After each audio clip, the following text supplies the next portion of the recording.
Hello, Night Seekers, and welcome to Lacuna Noir. This is where forgotten stories and gentle voices meet, carrying you softly into peaceful sleep, wrapped in mystery.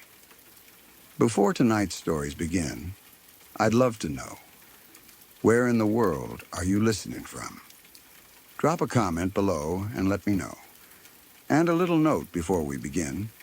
You may notice a few brief ads in the first 10 minutes, but after that, the rest of the video is completely ad-free. Just you, the silence, and the stories. So settle in, get comfortable, and let the night carry you. If you're drawn to these quiet, shadowed nights, don't forget to like, subscribe, and tap the bell so you never miss a story when darkness calls.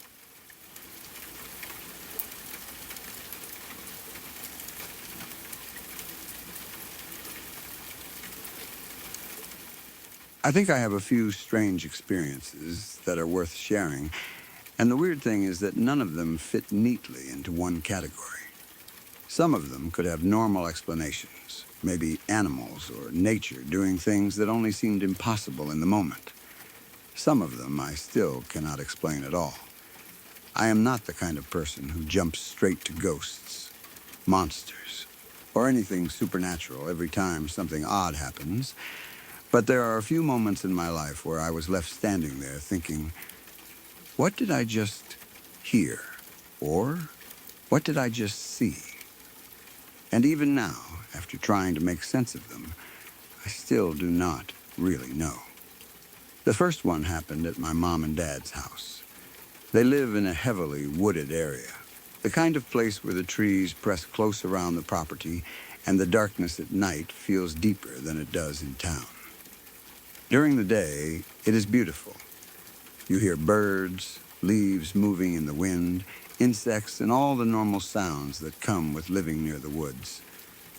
But at night, the same place changes. The tree line starts to feel like a wall. The spaces between the trunks become black. Every sound from the woods seems louder because you cannot see what made it. A friend and I were sitting on the back porch one night, just hanging out and playing music together.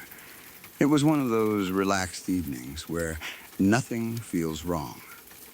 We were not out there trying to scare ourselves. We were not talking about creepy stories. We were just sitting there with our instruments, playing through a song, enjoying the quiet and the sound of the music carrying out into the yard. We were about halfway through the song when we heard something from the woods. It was so strange and so loud that we both stopped playing immediately. At first, my brain tried to turn it into something familiar. That is what your mind does when it hears a sound it does not understand. It searches through every animal noise you know and tries to match it. A dog, a coyote, a fox, an owl, some kind of bird. But this did not fit one thing. It sounded like several things stitched together in the wrong order. The call lasted maybe 30 seconds, which does not sound long until you are sitting in the dark, listening to something scream from the woods. 30 seconds is a very long time when every part of your body is waiting for the sound to stop. It started like a wolf howling, long and deep. The kind of sound that makes you picture something standing back in the trees with its head raised toward the sky.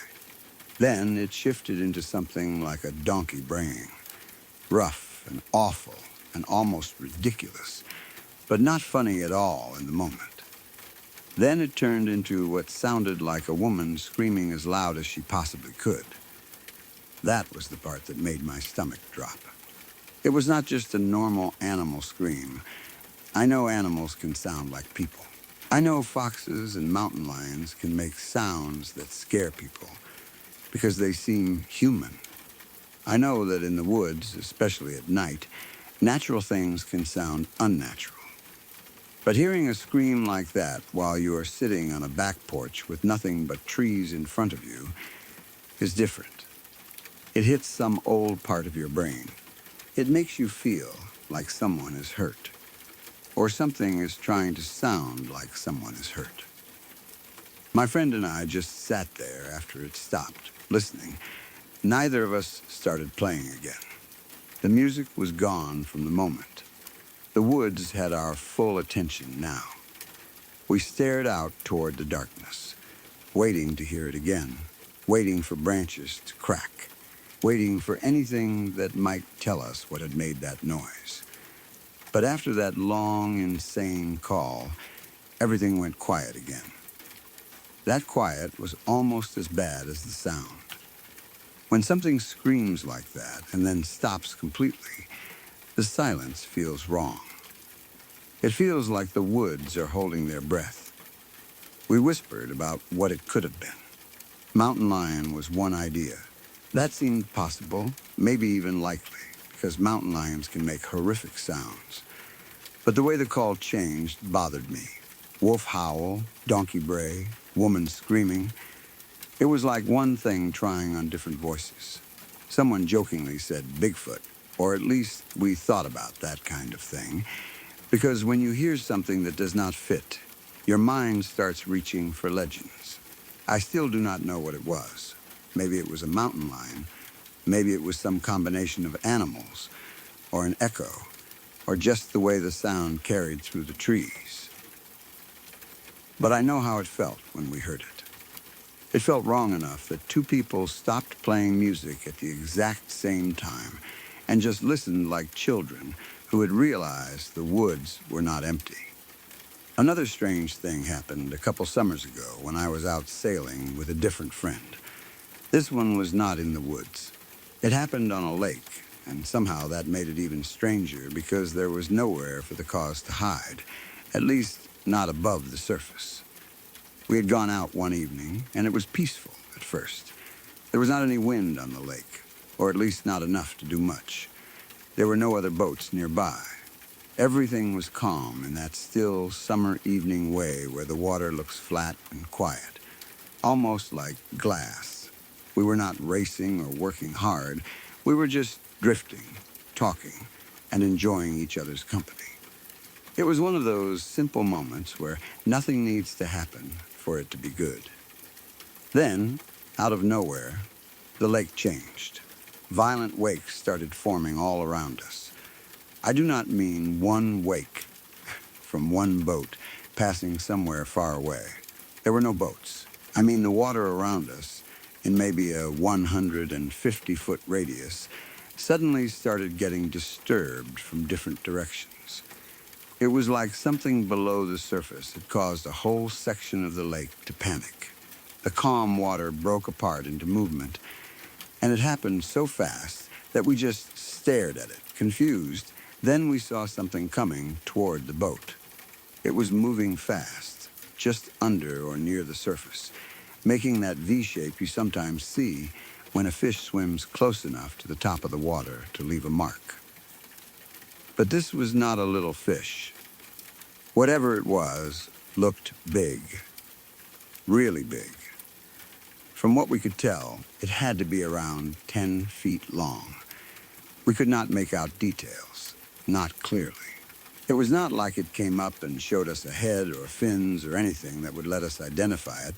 It was more like a long shape cutting through the water toward us. And then it went under the boat. The boat rocked hard. It was not just a little bump or a small wake passing under us. The whole boat moved back and forth, heeling us probably 15 degrees to one side and then the other. When you are on a boat, you get used to movement, but this was different because we were not expecting it. There had been no wind, no boat wake, nothing to explain it. One moment, we were calm, and the next something large and fast had passed under us with enough force to move the boat. For a minute, we just tried to calm down. We looked at each other, looked at the water, and tried to understand what had happened. Part of me wanted to believe it was a huge fish. Part of me did not want to believe anything because the idea of something that large swimming underneath us made the lake feel suddenly much deeper and less friendly.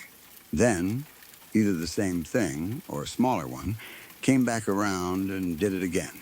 The second time was not as dramatic as the first. It did not rock us quite as hard, but it was still enough to make us tense up all over again. That was when the peaceful evening was over. The whole mood changed. The lake was no longer calm in my mind. It felt alive underneath us, full of movement we could not see. Later, a fisherman told me that the initial wake kicking up around us was probably schools of fish freaking out because a predator was nearby. That made some sense.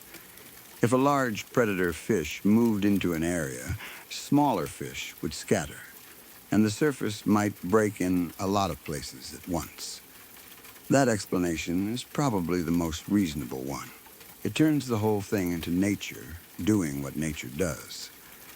But standing on that boat while it happened did not feel simple. It felt like the lake had suddenly erupted around us. It felt like something large had rushed straight toward us and gone under the boat on purpose. I do not know what kind of fish it was. Maybe there is a normal answer. Some huge freshwater predator, something known to people who fish that lake often. But when you are sitting in still water with no wind and no other boats, and something 10 feet long cuts through the surface toward you, normal explanations do not arrive first. Fear does. The last story did not happen directly to me, but I saw the pictures connected to it, and that is why it has stayed with me. At the time, I worked in a coffee shop, and we often had people stay after closing. It was not unusual. Some guests became regulars and friends. Sometimes people would hang around after the doors were closed, smoke weed, have a beer, drink coffee, talk, play music, or just enjoy the space after the normal rush was over. One evening, there was a man there who had played mandolin. He was an incredible musician, the kind of person who could make a room stop and listen. He was also a Special Forces veteran, and he had a very cheeky, intense way of talking. He could be charming and uncomfortable at the same time. He had that kind of personality where you were never completely sure if he was joking or testing you. After he played, he wanted to hang out for a while, so my 2 coworkers and I stayed with him after closing.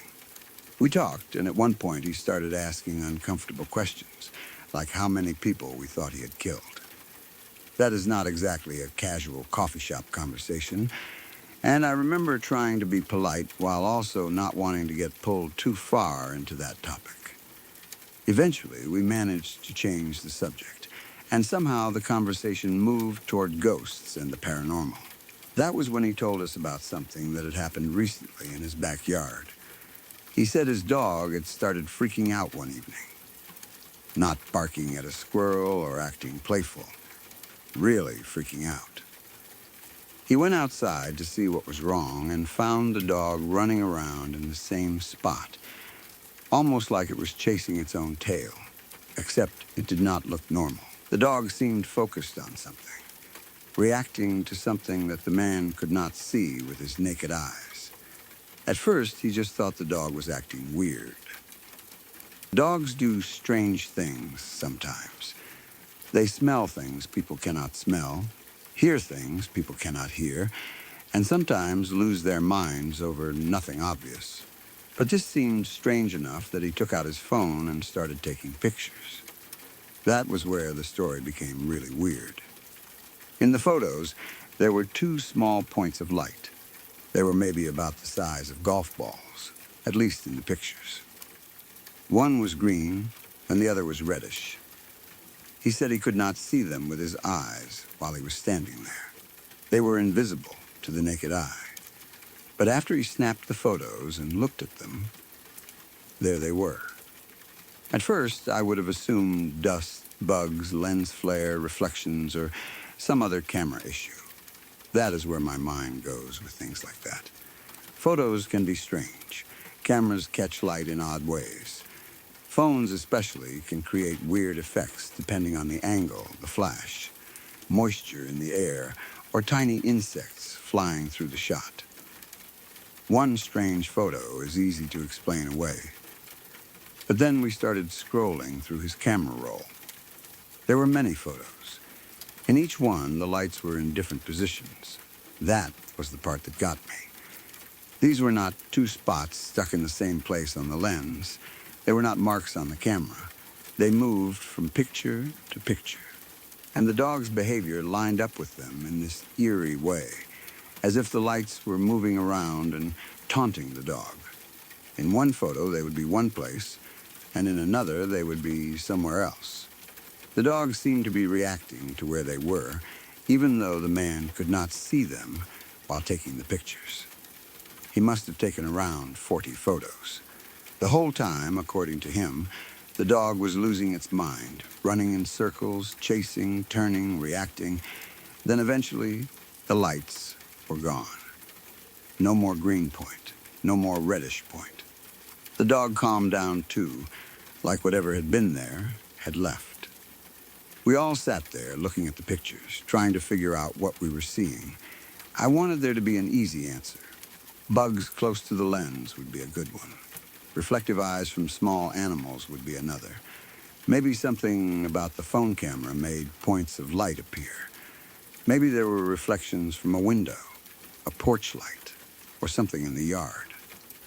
But the way the lights moved from photo to photo and the way the dog reacted made it harder to completely dismiss.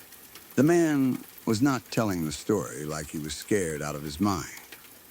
He was cheeky about it, like he was with everything, but there was still something serious underneath.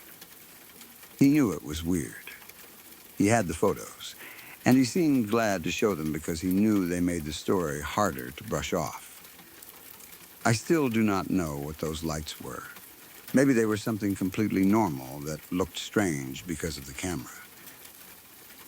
Maybe the dog was reacting to bugs or small animals, and the lights were just camera artifacts. Maybe the whole thing was a mix of a dog being a dog and a phone camera doing weird phone camera things. But maybe not. That is the uncomfortable part about all three stories. Each one has a possible normal explanation, but none of those explanations fully erase the feeling of being there. Or in the last case, seeing the pictures and hearing the story from someone who had watched his dog react in real time. The sound in the woods could have been a mountain lion, but it sounded like a wolf, a donkey, and a screaming woman all in one long call. The thing in the lake could have been a big predator fish, but it came fast toward the boat, passed underneath, and rocked us hard when there was no wind and no other boats. The lights in the photos could have been bugs or camera weirdness, but they moved around from shot to shot while the dog chased something invisible. Maybe nature is just stranger than we give it credit for. Maybe animals can sound impossible. Maybe lakes hide things bigger than we want to imagine. Maybe cameras catch things that our eyes miss for completely normal reasons. Or maybe, every once in a while, we get a small look at something that does not fit into the neat version of the world we like to believe in. I do not claim to know. I only know that my friend and I stopped playing music because something screamed from the woods for 30 seconds, in a voice that sounded like several creatures and a woman all at once. I know that another friend and I sat on a calm lake and watched violent wakes form around us before something large rushed under the boat and rocked it from side to side. And I know that in a coffee shop after closing, I looked through photo after photo of two strange colored lights moving around a man's backyard while his dog lost its mind chasing something he could not see. Who knows what any of it really was? But I have never forgotten any of it.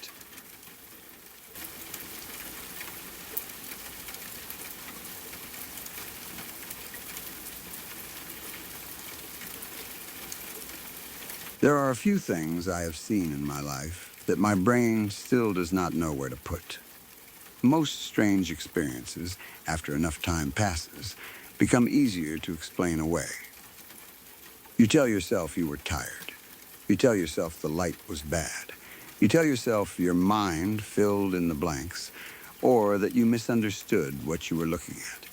That is usually enough to make a weird memory feel smaller. But some things do not shrink with time. They stay there, sharp and uncomfortable, because no matter how many normal explanations you try to place over them, they still feel wrong underneath. One of those things happened when I was out near a field. I do not remember every small detail of the day anymore, but I remember the heat. That is important, because at first I used it as an excuse. It was hot enough that the air itself seemed to move. Everything had that dry, washed-out look that comes when the sun has been beating down for too long. I had not had enough water either, and I knew it. I could feel that low, heavy kind of dehydration creeping in, the kind that makes your head feel light and your thoughts a little slower than usual. So when I saw something strange go scurrying across the field in front of me, my first thought was not that I had seen some impossible creature. My first thought was that the heat had finally gotten to me. It crossed the field fast, low and weird, but not low like a normal animal. That is part of what made it so hard to understand. It was not moving like a dog, or a coyote, or a deer, or any animal I knew. It had this strange, loose, awkward shape to it, almost like one of those tall, wacky, waving, inflatable things you see outside car dealerships or stores during promotions. You know the kind, with a long, flapping body and wild arms waving around in the air. That was what it reminded me of, except smaller, faster, and alive in a way that made my stomach tighten. It looked ridiculous and terrifying at the same time. That is probably the best way to describe it. If I tried to tell someone about it too casually, it would sound funny. Some little bastard running across a field like a walking inflatable tube man. It even reminded me of something from Rick and Morty, like some weird background creature that would show up for half a second and never be explained. But seeing it in real life was not funny. There's a big difference between laughing at a strange-looking creature on a screen and watching something your brain cannot identify scurry across an actual field in front of you. I stopped and stared, trying to understand what I was seeing. It moved too quickly for me to study it properly, but not so quickly that I could pretend it was just a blur. I saw enough. I saw the strange shape. I saw the way it moved. I saw that it did not match anything that should have been there. Then it was gone, disappearing out of sight before I could do anything except stand there and feel confused. For a while afterward, I kept telling myself it was the heat. That was the easiest answer. I was hot. I was dehydrated. Maybe my vision went strange for a second. Maybe I saw a normal animal and my brain twisted it into something else. Maybe it was a dog running through the field at a weird angle, or a plastic bag caught in the wind, or some trick of the light. People see strange things when they are tired and overheated. I knew that. It made sense. But it did not feel like a trick. It felt like I had seen something real. Still, I did not go around telling everyone. What was I supposed to say? That I saw a weird, skinny, inflatable-looking creature scurrying across a field? That it looked like something from a cartoon, but I was pretty sure it was real? Saying it out loud made me sound stupid, even to myself. So I mostly kept it in my head and tried to let it become one of those weird memories you never fully trust. Then, a few weeks later, something happened that made it much harder to dismiss. A buddy of mine had a neighbor who lived not far from that same area. His house was only about 200 yards from the place where I had seen the thing cross the field. 200 yards is nothing when you are talking about an animal, or whatever you want to call it.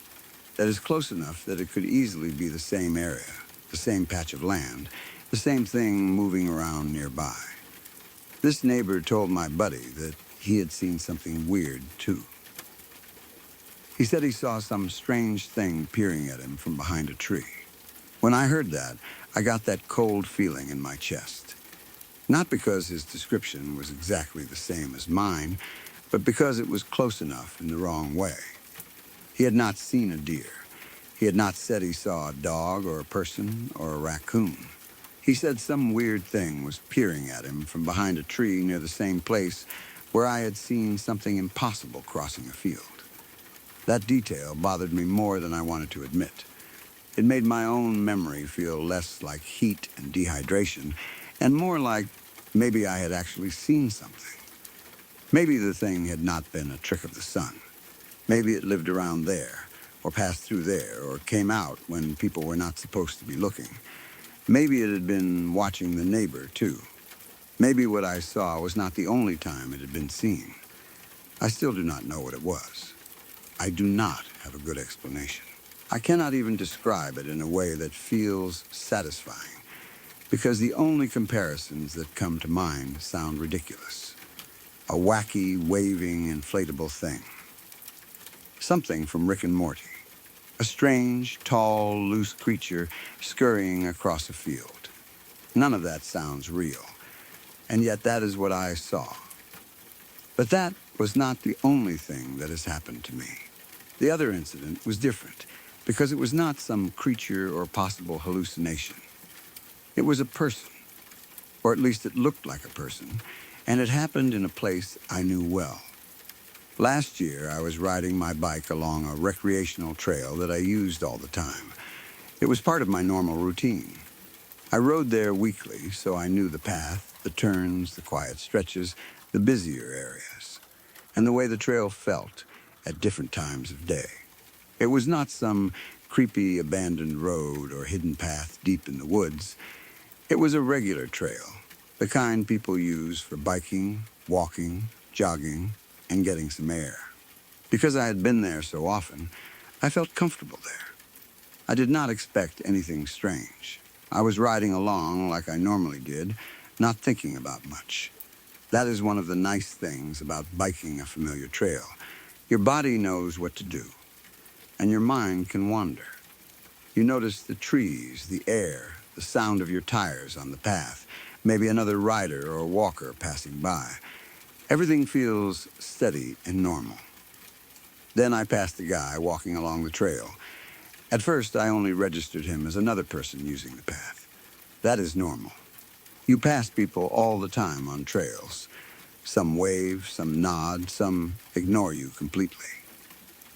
But as I got closer, I realized something was wrong. He was carrying his severed arm. I know how insane that sounds. Even now, writing it or saying it in my head feels wrong. But that is what it looked like. He was walking along with a blank stare on his face, holding his own severed arm like it was just an object he happened to be carrying. He was not screaming. He was not panicking. He was not staggering around like someone in a horror movie. He looked calm in the most disturbing way, like he was simply out for a walk. That blank stare was almost worse than the arm itself. If he had been yelling for help, I think my brain would have handled it differently. It would have been horrible, but it would have made sense.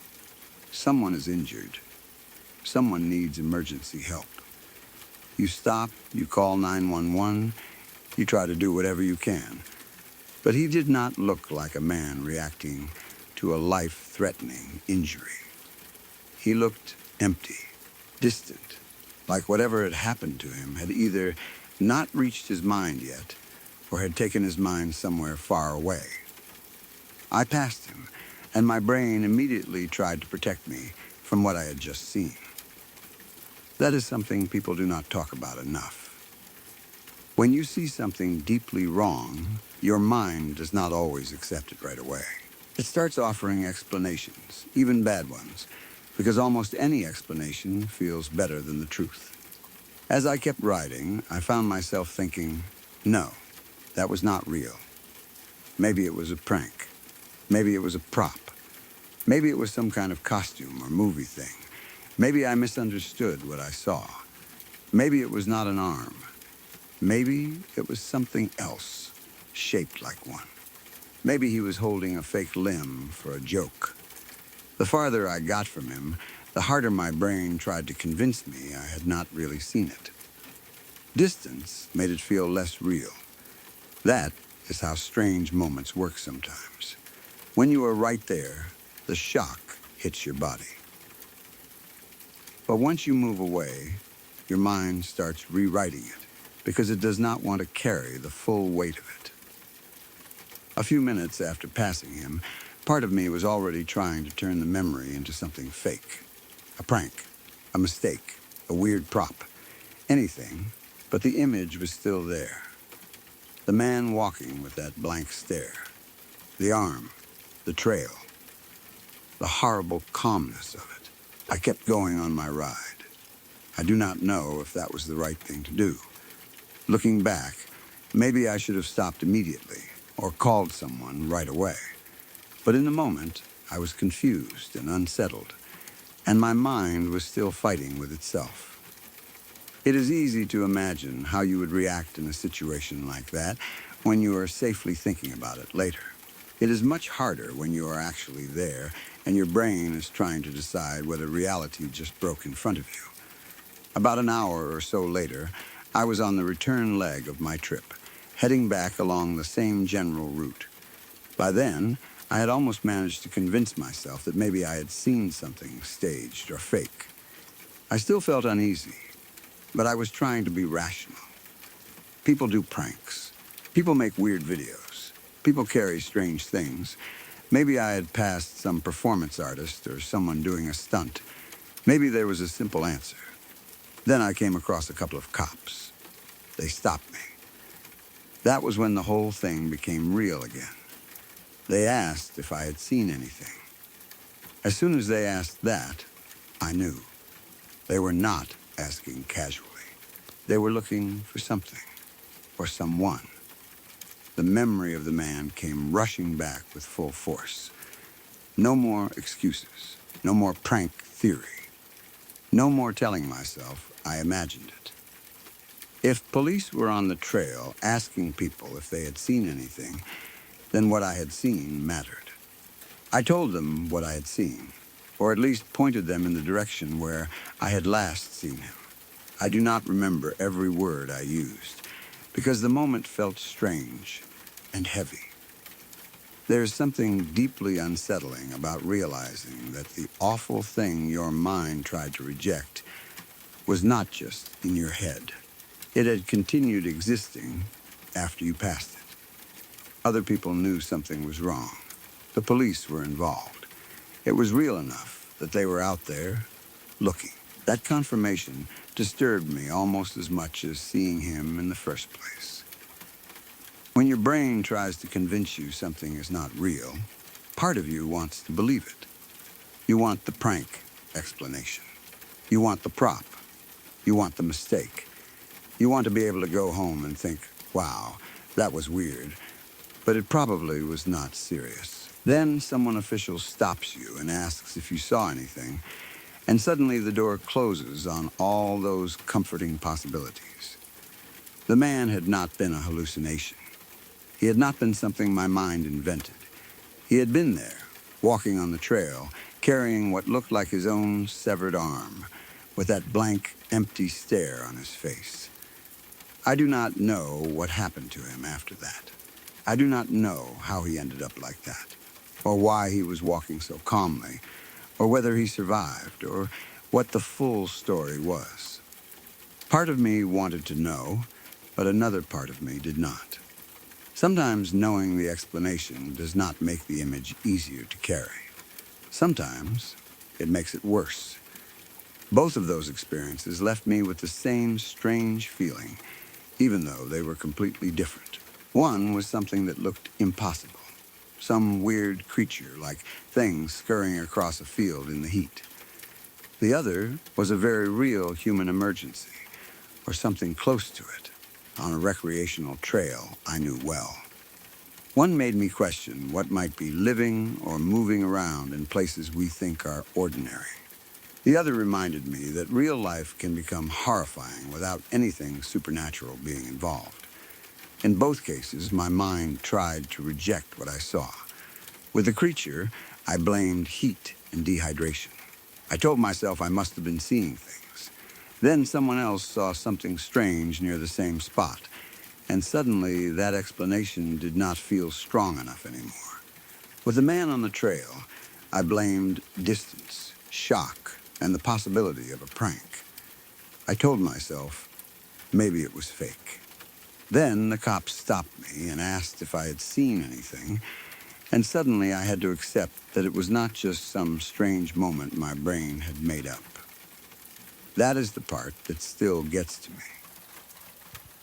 We trust our minds to tell us what is real, but sometimes reality gives us something so strange that the mind refuses to hold it properly. It pushes back, it edits, it softens the edges. It says, no, that cannot be what you saw. But then something outside of you confirms it, and you are left with no comfortable place to hide. I still think about that field sometimes. I wonder what my buddy's neighbors saw peering from behind that tree. I wonder if it was the same thing I saw moving across the field. I wonder where it went, what it was, and whether other people around there have seen it too, but never said anything, because they knew how ridiculous it would sound. And I still think about that man on the trail. I think about the way he looked like he was simply taking a walk, even while carrying something no one should ever have to carry. I think about how calm he seemed, how blank his face was, and how my mind worked so hard to turn him into a prank, because the real possibility was too much. I do not have neat answers for either story.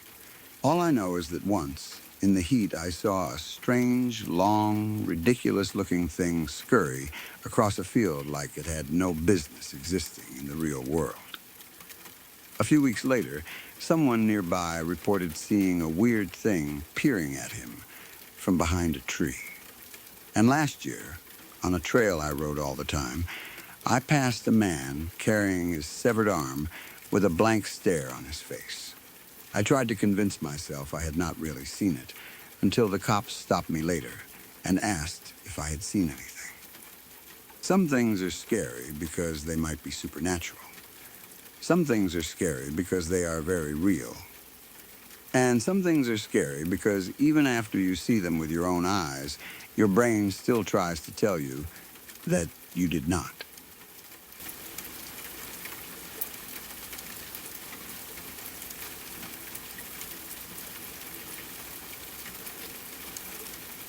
One night I was out late with a friend of mine, and we were both a little drunk. Nothing crazy, nothing harder than alcohol. Just one of those nights where you have had enough to feel loose and stupid, but not enough to completely lose your mind. We were walking around town with no real plan, talking about random things, laughing too loud at stuff that probably was not even funny, and slowly making our way back toward his house. It was late enough that most of the town fell asleep. The streets were quiet, the shops were closed, and the only real light came from street lamps, porch lights, and the occasional car passing by. There is a strange feeling that comes over a town late at night when almost everyone else is inside. Places you know well during the day can start to feel unfamiliar. A normal street can feel longer. A quiet building can seem like it is watching you. Even the air feels different, colder and more open.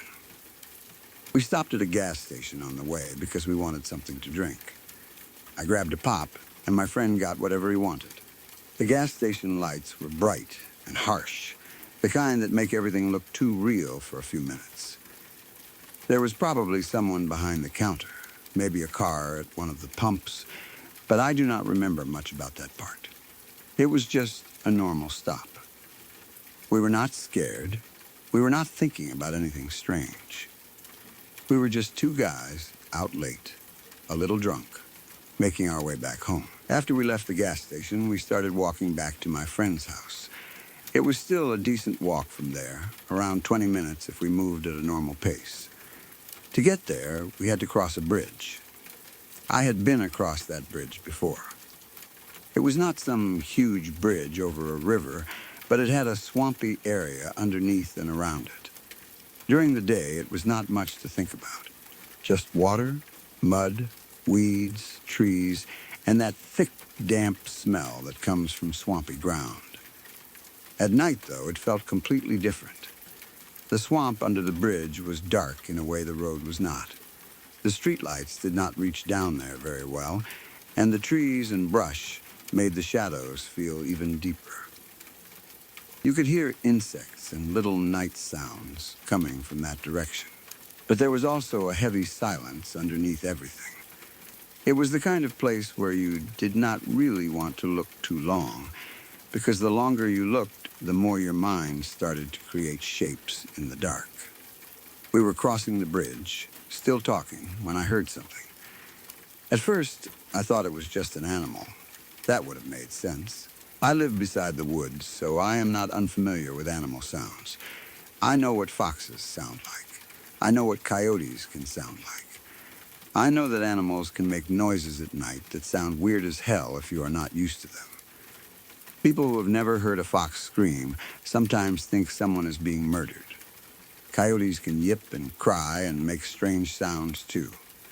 I know all of that. But this was different. The noise came from somewhere to the side of the bridge, or maybe underneath it. It was low at first. Not a scream, not a bark, not a normal animal call. It sounded like something grunting and muttering to itself. The best way I can explain it is that it sounded like an animal trying to talk. Not an actual person. Not clear words. Not anything I could understand. But there was a rhythm to it, like it was trying to form sounds that were supposed to mean something. I stopped walking. My friend took a couple more steps before he noticed I had stopped. He looked back at me like I was being stupid. And honestly, I probably was. We were out late, a little drunk, standing on a bridge over a swamp. And I decided that the best thing to do was stop and listen to the weird noise coming from the darkness. That is exactly the kind of thing people make fun of in horror movies. But curiosity got me. I wanted to know what it was. The noise kept going. It was not loud, but it was clear enough that I could hear it over the quiet around us. It had this strange, broken quality to it.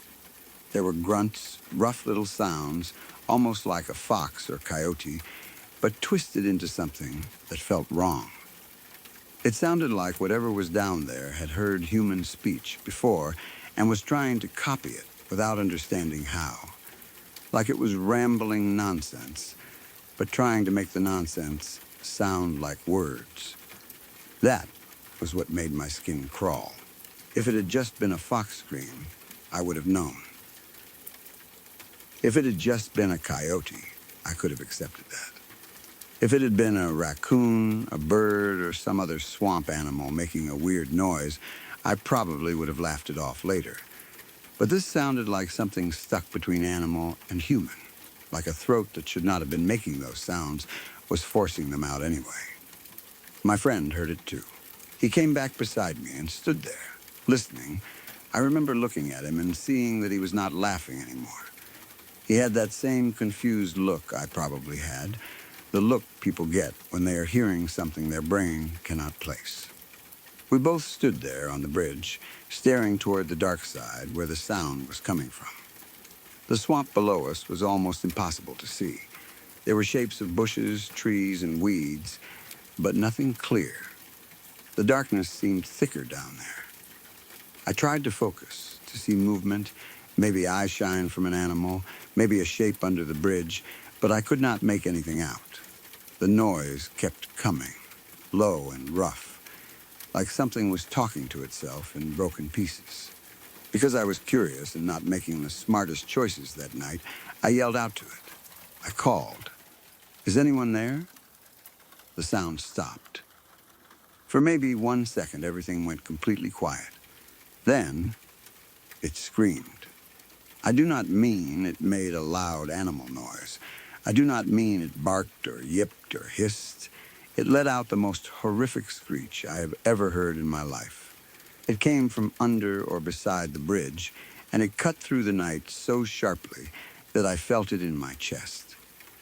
It was so loud and wrong that my whole body reacted before I had time to think. It sounded like a human screaming. but not fully human.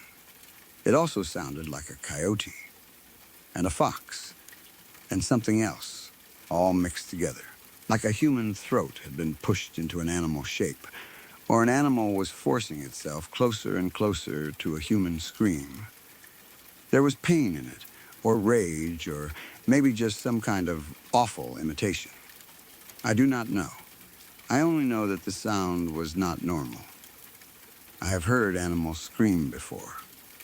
Like I said, I live near the woods. I know what night animals can sound like. I know how creepy nature can be when you are alone and it is dark. But I had never heard anything like that before, and I have not heard anything like it since. The first screech should have been enough to send us running. But for a second, we were frozen. The sound echoed around the bridge in the swamp, and then it came again. Another screech, just as awful. Then another. It did not stop. It kept going, over and over again, each scream ripping out of the darkness like something was losing its mind down there. And the worst part was that each time it screamed, it sounded a little more human. That is what I remember most clearly. The first scream was already terrible, but it still had that animal edge to it. The next one seemed closer to a person. The one after that, even more so. It was like whatever was down there was practicing, like it had heard me yell and was trying to answer me in the only way it knew how, adjusting the sound each time, trying to get closer to a real human scream. My friend and I looked at each other, and there was no discussion. We ran. We did not walk fast. We did not calmly leave. We bolted. We took off from that bridge like something was right behind us. I do not think I have ever run that fast in my life. The alcohol in my system disappeared in an instant. My body went cold and sharp with fear, and all I could think was that we had to get away from that bridge and whatever was under it. Behind us, the screeching kept going. I do not know if it actually moved, or if the sound bounced off the bridge and trees in a way that made it seem closer, but in the moment it felt like it was following us. It felt like the screams were coming from behind us and gaining on us.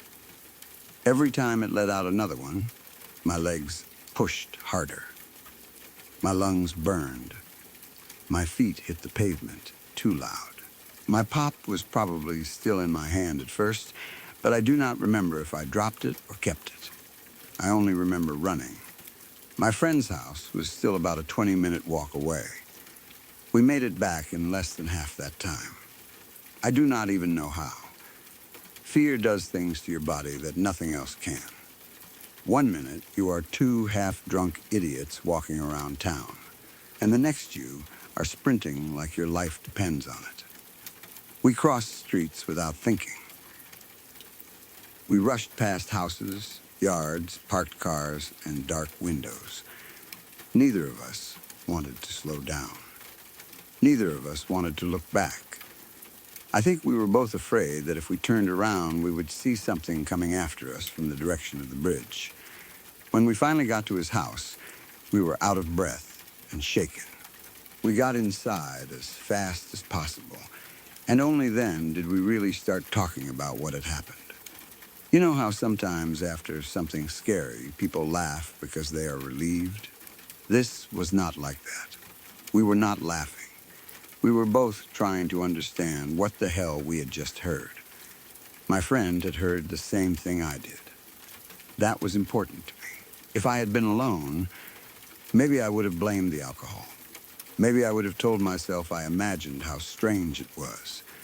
Maybe I would have convinced myself it was just a fox or a coyote and that I got scared because it was late and I was near a swamp. But I was not alone. He heard it too. He heard the weird grunting, the almost talking, the screeching, and the way it seemed to become more human each time. We tried to explain it, of course. An animal was the obvious answer. It had to be an animal, right? There are foxes, coyotes, raccoons, birds, and all kinds of creatures, that make horrible noises at night. Swamps are full of life, and a lot of that life sounds awful in the dark. Maybe it was a sick animal. Maybe it was injured. Maybe it was mating season or some kind of territorial call. Maybe it was under the bridge and felt threatened when I yelled. But none of those explanations really fit the way it sounded. The first noise was the hardest to explain. Animals can scream. Animals can screech. But that weird, grunting, rambling, almost speech sound did not feel like a normal animal call. It felt like something trying to talk, and not in a cute way, like a bird mimicking words or a dog making funny noises. It was rough and broken and wrong, like a thing that should never speak, was trying anyway. Then there was the way it reacted when I yelled. It stopped, like it understood I had spoken to it. Then it answered with that horrible scream. I know that could still be an animal response. Maybe my voice startled it. Maybe it screamed because it felt threatened. But in the moment, it felt personal. It felt like I had called out to something, and it did not like being called. I do not really believe in skinwalkers or things like that. At least, I did not before that night. I am not the kind of person who hears one weird noise and decides it must be something supernatural. I know the woods are full of real animals. I know people can mishear things, especially late at night after drinking. I know fear can twist sounds and make them seem worse than they are. But that night made me a lot more open to the idea that maybe there are things out there we do not understand. I am not saying I know what it was. I do not. I cannot prove anything.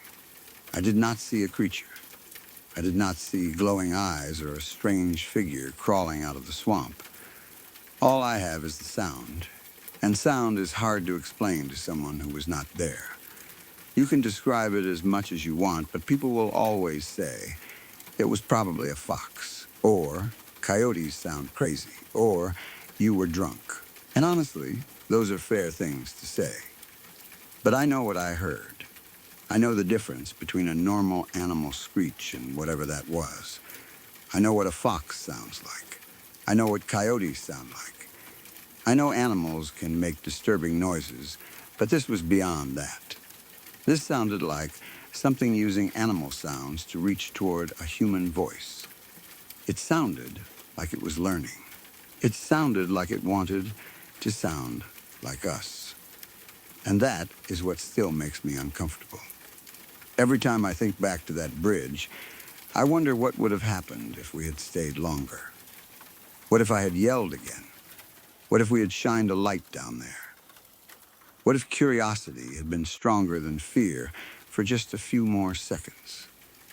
Would we have seen an animal crouched in the mud? Would we have seen nothing at all? Or would we have seen something looking back up at us from under the bridge? Something that had been making those sounds on purpose. I am glad we did not find out. That bridge never felt the same to me after that. Even if I crossed it during the day, I would think about the swamp underneath. I would picture the shadows under the bridge and remember that awful screaming. At night, I avoided it if I could. I did not care if it made me look scared or dramatic. There are some places your body learns not to trust, and for me, that bridge became one of them. The worst part is that it was not some deep forest trail or abandoned road miles from town. It was just a bridge we had to cross while walking back from a gas station. That makes it feel even stranger. Something so horrible was under or beside a normal place, close enough to town that people probably crossed it all the time without knowing. Maybe they never heard anything. Maybe they did and kept walking. Maybe we were just unlucky enough to be there at the exact moment it decided to make noise. Or maybe it heard us coming. I still do not know. All I know is that one late night, my friend and I were walking back to his house after stopping for drinks at a gas station. We crossed the bridge over a swamp, and I heard something beneath it that sounded like an animal trying to speak. I was stupid enough to call out and ask if anyone was there. Whatever was in the dark answered with a scream that sounded like a human, a fox, and a coyote all twisted together. Then it kept screaming, again and again, sounding more human each time. We ran faster than I thought we could run. And to this day, I have no idea what was under that bridge. Sorry to pause for just a moment. If this is your first time here, welcome. I hope you're enjoying the calm so far. If you'd like more nights like this, true stories, gentle rain, no interruptions, please subscribe to Lacuna Noir. It really helps me keep creating these peaceful experiences for you. And tap the bell so you're here every time a new story arrives in the dark. Now, back to the story.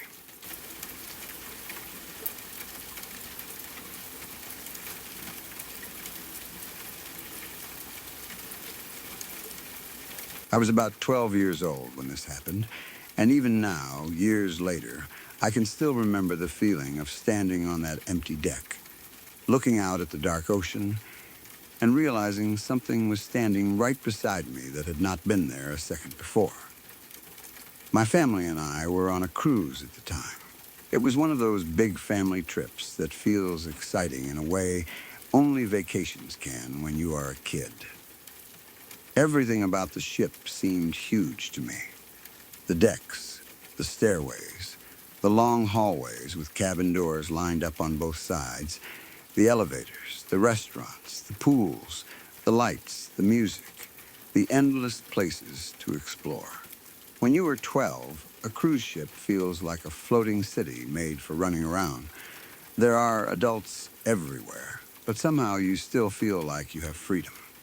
You can go from one deck to another, meet other kids, get snacks, play games, and feel like the whole ship belongs to you. Like kids often do on cruises, I made friends pretty quickly. I do not even remember exactly how we met, probably near one of the activity areas or while hanging around somewhere our parents thought was safe. That is just how it happens when you are young.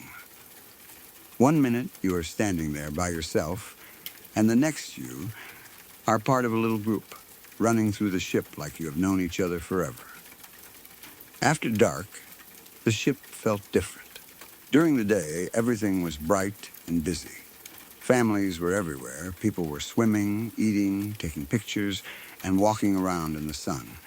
But at night, some parts of the ship felt almost empty. The main areas still had people, of course. There were shows, bars, music, restaurants, and adults dressed up for dinner.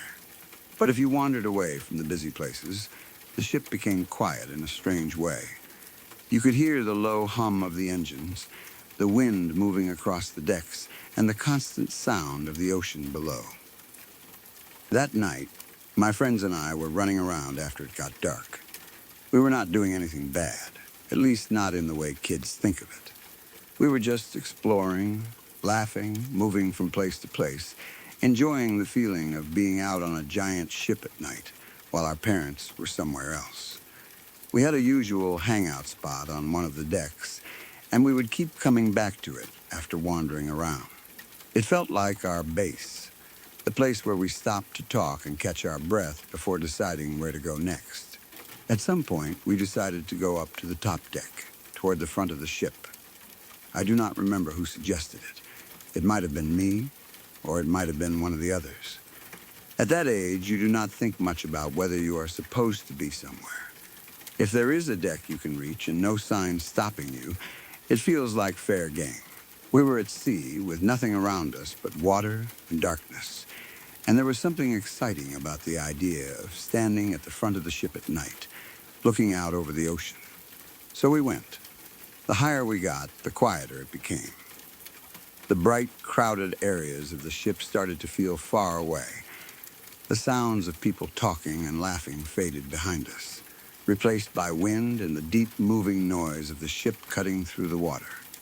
By the time we got out onto the top deck near the front, there was nobody else around. At least, that was what we thought. The deck was open and dark, with only some ship lighting behind us and around the edges.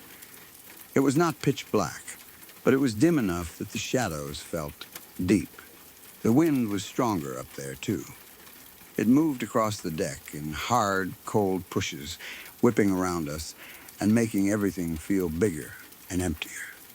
The ocean ahead was almost completely black. You could not really see waves the way you can in daylight. You could only see movement, darker shapes under the darkness, and sometimes a little reflection from the ship lights. I remember walking out as far as I could go toward the front railing. I wanted to look over the bow, or as close to the front as I was allowed to get. There was something amazing about it at first. The ship was moving forward through all that black water, and I felt small in a way that was exciting instead of scary. Behind me was the ship, full of people and lights and noise. In front of me was only the ocean. No land, no buildings, no cars, no streetlights, just darkness. My friends were following me at first. I could hear them behind me, talking and laughing a little, their voices carried around by the wind. I kept going toward the railing, not thinking anything was wrong. I was focused on the view, on the ocean, on the feeling of being at the very front of this huge ship in the middle of the sea. Then my friends stopped. I did not notice right away. I think I took a few more steps before I realized their footsteps and voices were not right behind me anymore. Then one of them said my name. The way they said it made me turn around. It was not playful. It was not like they were calling me back because they wanted to go somewhere else. There was fear in it, or at least confusion.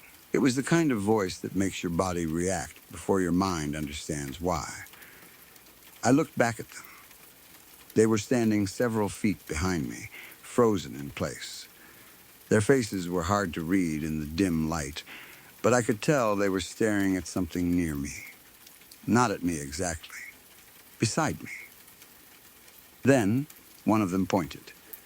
I followed the direction of their hand and turned my head. That was when I saw him. There was a tall figure standing beside me. I do not know how I did not see him before. That is the part that has never made sense. I had walked out there. I had looked around. I had gone right up toward the railing, and I would have noticed someone standing that close. There was no way a person could have been there the whole time without me seeing them. The deck was not crowded. There were not people moving around. It was empty. It had been empty. But now, he was there. He was tall, much taller than me, and he looked like a shadow more than a person. I could not see any clear features. No eyes, no mouth, no normal details of a face. He seemed dark from head to toe, like the light around him did not touch him properly. What I could make out was the shape of a hat. It was not a baseball cap or anything modern like that. It was more of a brimmed hat, something that made his outline look old-fashioned or strange. I remember feeling that he was male. I cannot explain why. I could not see his face, and he did not speak, but the energy of him felt male to me. He stood there beside me, as if he had been waiting, as if he belonged there more than I did.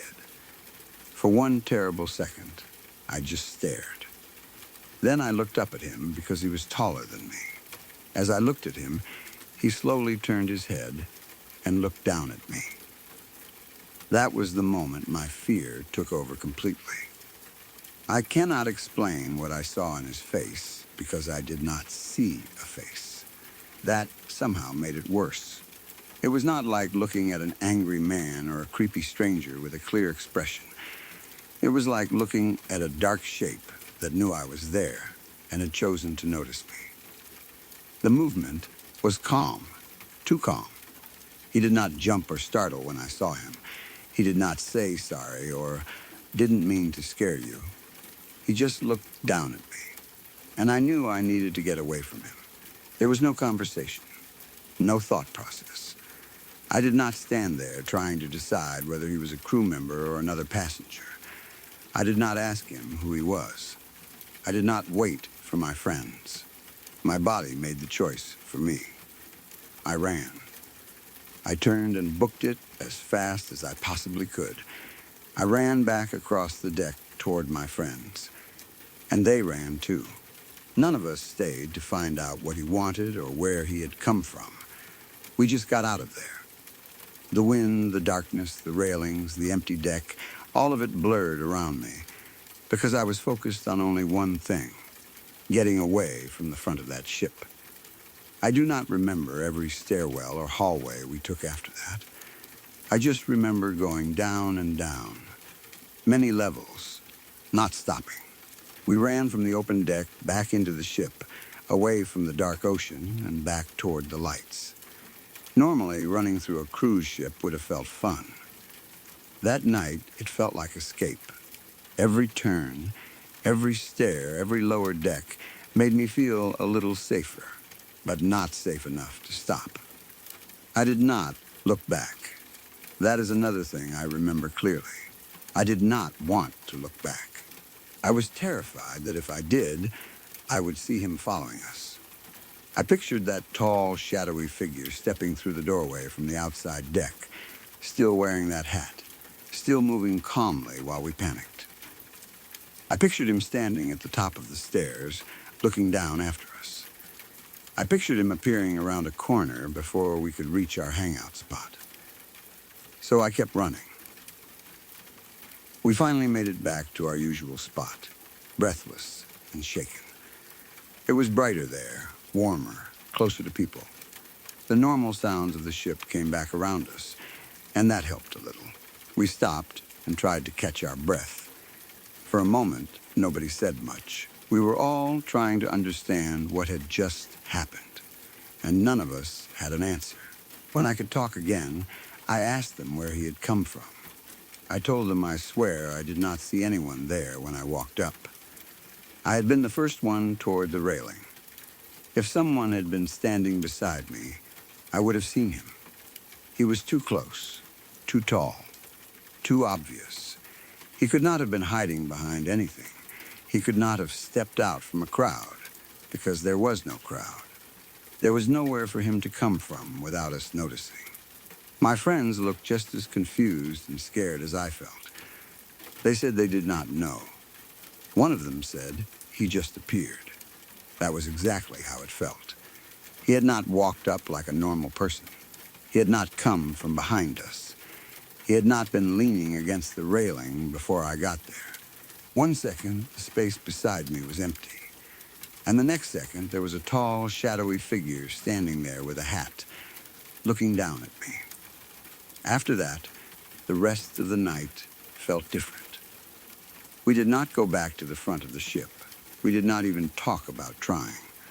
Whatever curiosity had taken us up there was gone. The ship still had lights and people and music, but now I understood how strange it could feel in the empty places. A cruise ship seems safe because it is full of people, but it also has so many corners, decks, stairways, and quiet spaces where you can suddenly feel very alone. And when you are at sea, there is nowhere else to go. You are on that ship until it reaches land. I kept thinking about him. I wondered if he was a passenger. Maybe he had been out there the whole time and I somehow did not notice him. Maybe he was wearing dark clothes and standing still near the railing, and my young brain missed him in the shadows. Maybe he was a crew member taking a break, and we scared ourselves because we were kids wandering around at night. Those are the normal explanations, and I have tried to accept them. But they do not fit perfectly. If he was a normal person, why did my friends react like that? Why did they stop behind me instead of walking up, too? Why did they say he had just appeared? Why did I not see him until they pointed? Why did he not say anything when a group of kids got scared and ran from him? Why was he standing there alone on the front deck, in the dark, with no visible features, no movement, and no reaction, except turning to look down at me? The hat bothered me too. I do not know why. Maybe because it made him look less like a random tourist and more like a figure from another time. On a modern cruise ship, people wear all kinds of clothes, so I cannot say a hat was impossible or even strange by itself. But combined with everything else, it made him feel wrong, like an outline of a man, not a man. I never saw him again. For the rest of the cruise, I avoided that area at night. During the day, I could convince myself it had not been that bad. The ship looked normal in sunlight. People walked around, took photos, leaned on railings, and enjoyed the view. The same decks that felt terrifying in the dark became ordinary again when they were full of people. That is how fear works sometimes. Light makes you question yourself. Darkness makes you remember. But even in daylight, I did not like thinking about the exact spot where he had stood. I still do not know what we saw. Maybe it was only a man. Maybe it was someone who came out of the shadows at just the wrong time and scared a bunch of kids.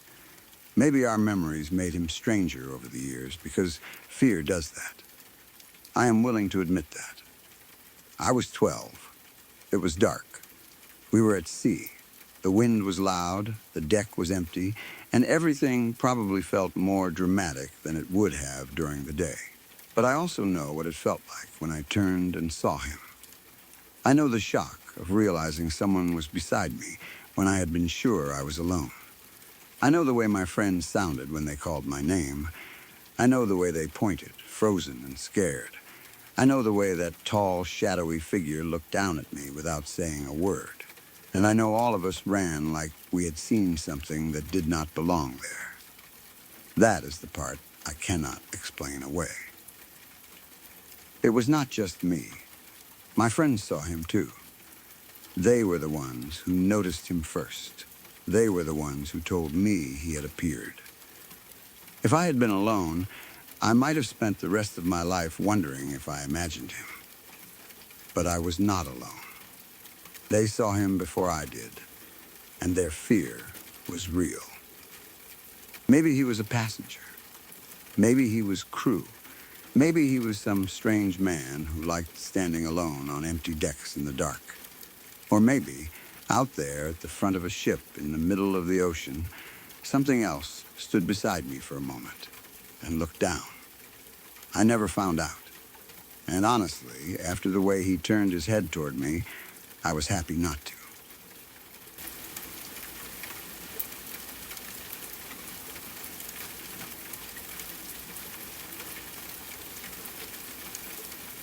Several years ago, my girlfriend and I took a trip out to George's Island near Boston. It was supposed to be a normal day out, one of those small trips you take because the weather is decent and you want to do something different. George's Island is not some faraway, hidden place. People go there. Tourists visit. Families walk around. You can take the ferry out, explore, look at the water, and spend a few hours away from the city without really feeling like you have gone too far. One of the main reasons people go there is the old fort.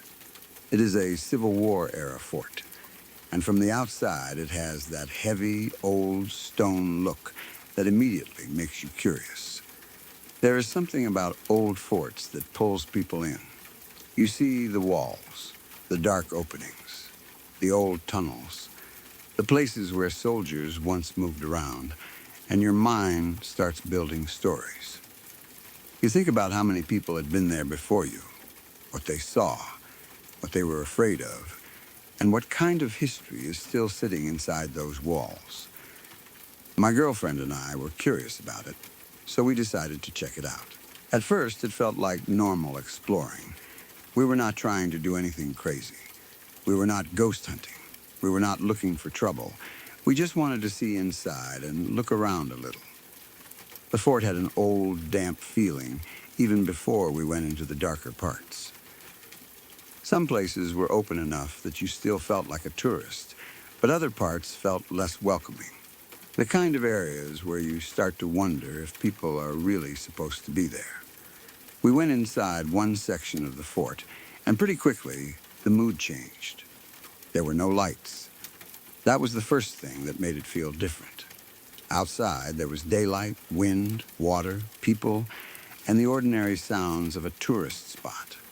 Inside, everything became dim and closed in. The air was cooler. The walls seemed to hold the dampness. Our voices sounded softer, like the place did not want noise. There is a big difference between walking into an old building with lights and walking into one where the darkness is only broken by your phone. The place was also partially flooded. That made it feel even stranger. The floor was wet in places, and some areas had standing water. You could smell the moisture in the air, that old stone and dirty water smell that makes a place feel abandoned, even if it is technically open to the public. I remember thinking that tourists probably were not really supposed to be wandering around in that part. It did not feel maintained. It did not feel set up for visitors. It felt like a place people might pass by and look into, but not somewhere they were meant to go deep inside. Still, we kept going. We had our phone lights on, shining them into rooms as we moved. The light from a phone never feels strong enough in a place like that. It only shows you a small piece of what is in front of you. Everything outside the beam stays black, and your brain has to fill in the rest. Every doorway looks deeper than it should. Every corner feels like it could hide something.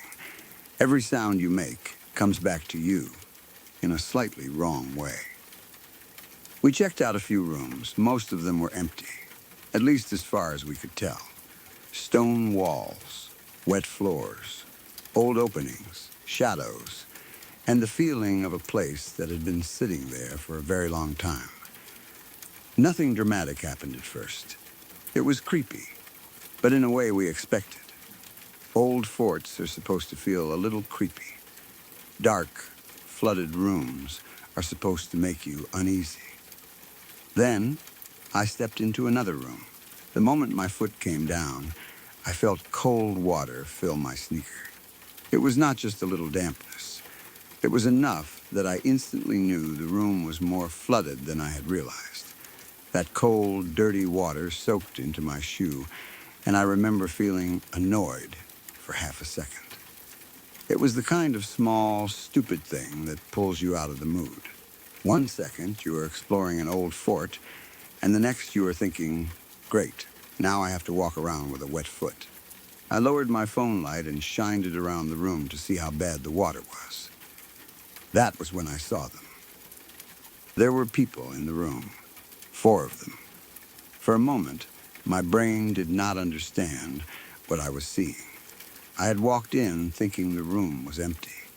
It was dark, wet, and quiet, and then suddenly my light caught shapes standing in different parts of the room. They were not right next to each other. They were spread out around the space, each one standing separately, like they had been placed there. They looked like teenagers or maybe people in their early 20s, young but not kids. The shock of seeing them was worse because they had been so silent. They had not been talking. They had not laughed when we came in. They had not made any sound that warned us someone else was there. We had been moving through the fort, checking rooms, using our lights, making enough noise that anyone inside should have heard us coming. But these people had just been standing there in the dark, spread around a flooded room, saying nothing. My phone light passed over them, and I remember that awful second when all the details hit me at once.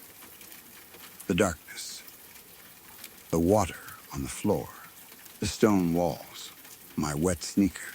4 silent figures, each of them standing in a different part of the room, not sitting, not gathered together, just standing. Then they started walking toward us. They did not yell. They did not explain what they were doing. They did not say, "Hey, you scared us," or "What are you doing in here?"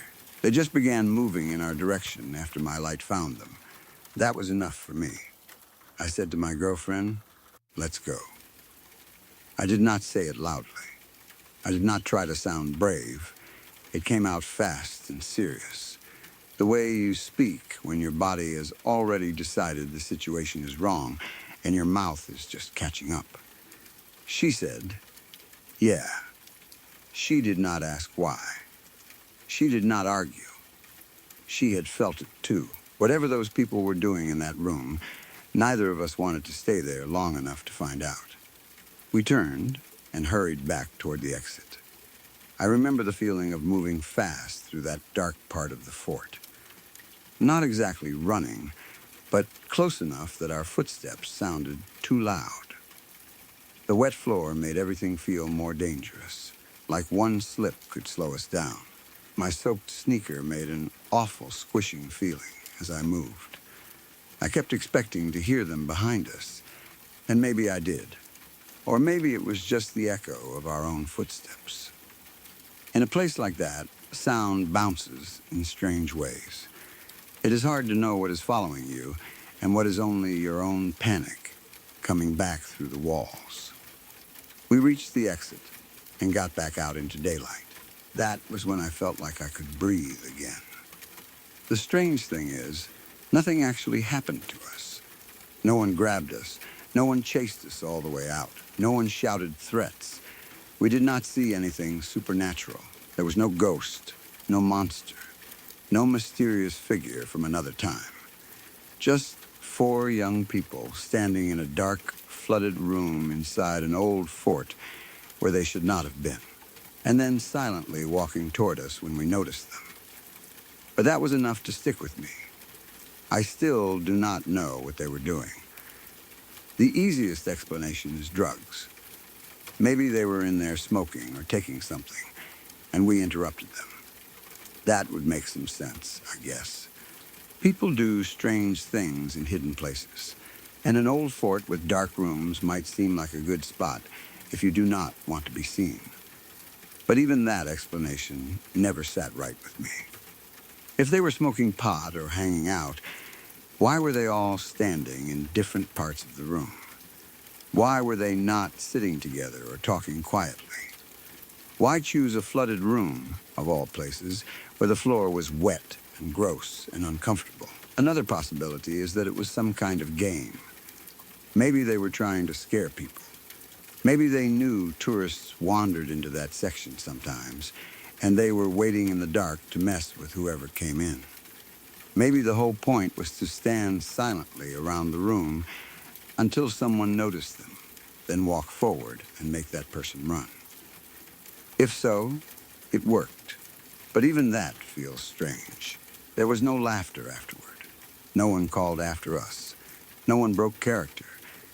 And it is a pretty committed prank to stand quietly in a dark, flooded room, spread out in separate corners, waiting for strangers. Maybe they were just weird. That is a simple explanation, and maybe it is the right one. Sometimes people do things that make no sense from the outside. Maybe they had their own reason, and to them it was normal. Maybe they were exploring too and stopped in that room for some reason. Maybe they had heard us coming and decided to stay quiet. Maybe when my light hit them, they walked toward us because they were going to say something, and we left before they could. But I know how it felt in the moment. It did not feel normal. It felt like we had walked into something we were not supposed to see. There was something about the way they were placed around the room that bothered me the most. If they had been together in one corner, sitting on dry ground, talking, or even smoking, I probably would have been startled, but not deeply disturbed. I would have thought, okay, we walked in on some people hanging out. Awkward, but not terrifying. But they were spread out. One here, one there, another farther back, another off to the side. Quiet, still, waiting. Or at least seeming like they were waiting. And then they moved toward us at the same time. That is the part my mind keeps replaying. Not one person stepping forward to talk. Not someone waving or saying hello. All of them beginning to move after the light found them. There was no normal social reaction. No surprise. No embarrassment. No explanation. Just movement. I have been in plenty of uncomfortable situations before, but there are moments when your body understands something before your mind has the words for it. This was one of those moments. My body knew we needed to leave. My girlfriend's body knew it too. We did not need a discussion. We did not need to figure out exactly what was happening. We just had to get out of that room and back to the exit. Years later, I still think about it sometimes when people talk about creepy places around Boston. George's Island is a cool place to visit, and the old fort is interesting. I am not saying people should avoid it or that the island itself is bad, but that one moment inside the fort changed the way I remember the trip. I do not remember the history first. I do not remember the view first. I remember the cold water filling my sneaker. I remember lifting my phone light. I remember 4 silent people appearing in the beam, standing in different parts of a dark, flooded room. And I remember them walking toward us. Maybe they were just teenagers messing around. Maybe they were doing drugs. Maybe it was some kind of game. Maybe there is a normal answer that would make the whole thing feel stupid if I knew it. But I also know this. If you step into a dark, flooded room inside an old fort, and your phone light shows you 4 silent strangers standing around you, not speaking, not reacting, just waiting there in the dark. And then they start coming toward you.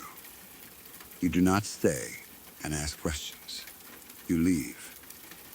And that is exactly what we did.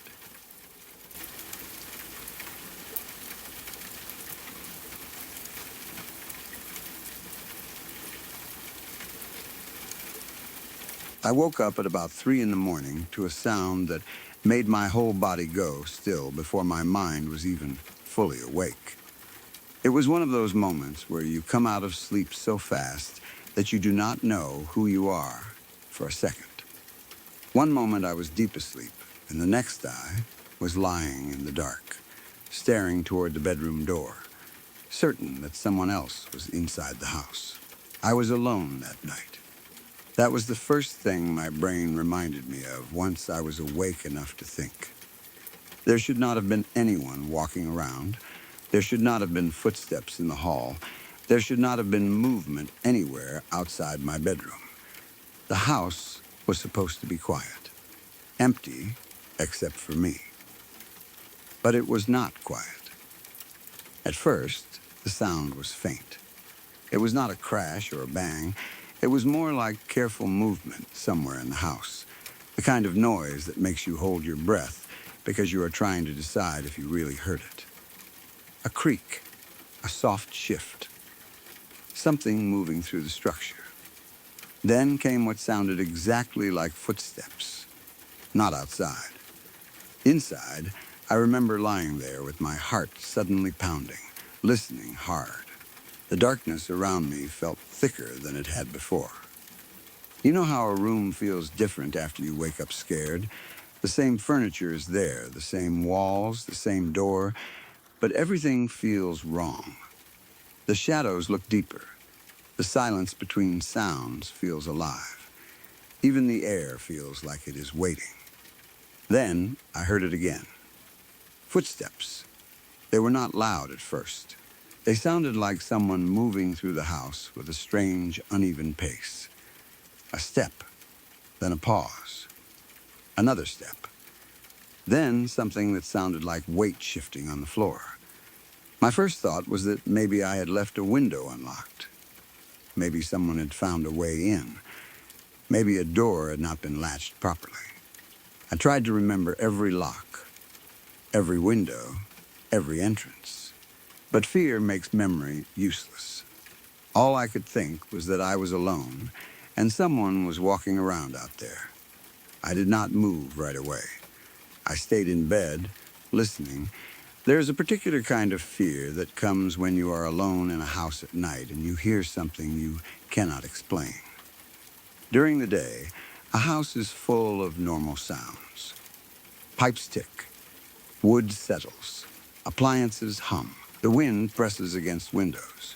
You hear things and ignore them because light makes everything feel ordinary. But at 3 in the morning, every sound has meaning. Every creak becomes a footstep. Every bump becomes a hand touching a wall. Every small noise becomes proof that something is wrong. Still, this did not sound like the house settling. I knew the normal sounds of that place. I knew which boards creaked when the temperature changed. I knew how the windows sounded in the wind. I knew the soft hums and clicks that old houses make. This was different. This was movement. It had rhythm. It had direction. It sounded like someone was coming closer. Then the bedroom door rattled. That was the moment the fear turned sharp. The sound was clear. It was not something in the walls. It was not a pipe. It was not a distant noise from outside. It was my bedroom door, moving in its frame like someone had touched it from the other side. Maybe they had tried the handle. Maybe they had bumped it. Maybe they were standing right there, just beyond the door, close enough that if I got out of bed and walked over, there would only be a few inches of wood between us. I stared at the door in the dark. For a second, I could not breathe properly.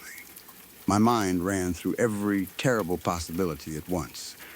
A burglar, a stranger, someone hiding in the house, someone who had been there for a while and was only now making noise.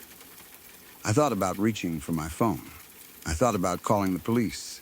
I thought about whether I should stay still and pretend I was asleep, or get up and brace the door, or grab something I could use as a weapon. All of that happened in maybe 1 or 2 seconds. Then the house made another sound. It was deeper this time. Not a footstep. Not a door. Something bigger. The walls seemed to tense around me. The room gave a low groan, like the whole structure had been pushed from the outside by a giant hand. The bed moved under me, just a little at first. A soft shift. A strange rolling feeling. It was enough to make my stomach drop. That was when I realized something was wrong in a much larger way. The first waves had arrived quietly. That was what I had heard. They had moved through the house lightly at first, just enough to make strange noises, enough to shake the floor and rattle the door, enough to sound exactly like someone walking around in the dark. In those first few seconds, my half-asleep brain had turned the sounds into footsteps and an intruder, because that was the fear it understood. But the real thing was worse. A second later, the big waves hit. The whole house began to shake, not gently, not like a small tremor that makes you pause and say, was that an earthquake? This was violent. The room moved in a way a room should never move. The bed lurched. The walls cracked and groaned. The door rattled hard now, not like a hand touching it, but like the frame itself was being pulled apart. Somewhere in the house, something heavy fell.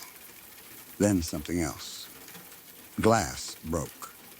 Objects slammed against the floor. The sound was everywhere at once, too big to understand. It was a 7.2 magnitude earthquake.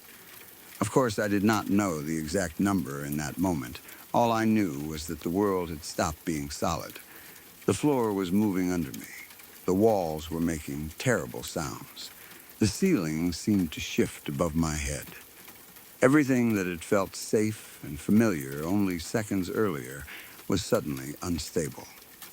People talk about earthquakes like they are one kind of thing. But when you are inside one, there are layers to the fear. There is the first confusion, when your brain tries to name what is happening. Then there is the shock, when you understand the house is shaking and you have no control over it. Then comes the deep animal fear, the kind that does not care about logic or plans. It only knows that the ground itself has turned against you. The noise was unbelievable. That is something people do not always understand if they have never been through a big one. It is not just shaking. It is sound. The house groaning, wood cracking, metal whining, dishes breaking, furniture moving, windows rattling like they are about to burst, things falling from shelves. The entire structure making noises that no home should ever make. I tried to move, but the shaking made even that feel difficult. My body was full of panic, and my mind was still catching up. A few seconds earlier, I had been afraid someone was in the house. Now I was afraid the house itself was going to come down around me. It is strange how quickly your fear can change shape. In one moment, I wanted the noise to be anything except an intruder. In the next, I would have taken a ghost, a burglar, or almost anything else over what was really happening. The shaking kept going. Time does not feel normal during something like that. It might have lasted seconds, or it might have felt like minutes. The body does not measure time well when it is trying to survive. Every second stretches out because you are waiting for the next crash, the next crack, the next part of the house to fail. You keep expecting it to stop, and when it does not, the fear grows bigger. I remember hearing things hit the floor in other rooms. Some sounds were sharp, like glass or plates. Others were heavy and dull, like furniture shifting or something large falling over. There were deep cracks from the house itself, not little settling noises, but real structural sounds, the kind that make you understand damage is happening even before you see it. The building was being hurt around me. When the shaking finally slowed, it did not feel like safety. It felt like a pause. The house was still making little sounds, ticking and creaking and settling after being violently moved. The air felt full of dust. My heart was racing so hard that I could feel it in my throat. I waited, listening, afraid of aftershocks, afraid of what I would find when I got up, afraid of the dark house that no longer felt like it belonged to me. The bedroom door that had rattled before now looked completely different to me. A few moments earlier, I had imagined someone standing behind it. Now I understood that the door had been warning me in its own way. The frame had been moving before the big waves arrived. The whole house had been responding to the first gentle movement from deep underground. My brain had turned it into footsteps because that was the closest story it could create in the dark. I got up carefully, not trusting the floor, not trusting the walls, not trusting anything. The power may have been out or flickering. I remember the house feeling broken even before I saw the full damage. Things were not where they should have been. The normal layout of rooms becomes strange after an earthquake because objects move into places they never belonged. A home can look like it was searched by a huge, invisible hand. There were broken things everywhere. Items that had sat quietly on shelves for years were now scattered on the floor. Furniture had shifted. Cabinets had opened. Glass had broken. Dust and debris made the air feel rough. The house did not feel haunted anymore. It felt wounded. Later, I found out how bad it really was. The earthquake had damaged the house beyond repair. That is a sentence that sounds simple, but it carries a lot. A house is not just wood, walls, and a roof. It is where you sleep. It is where you keep your things.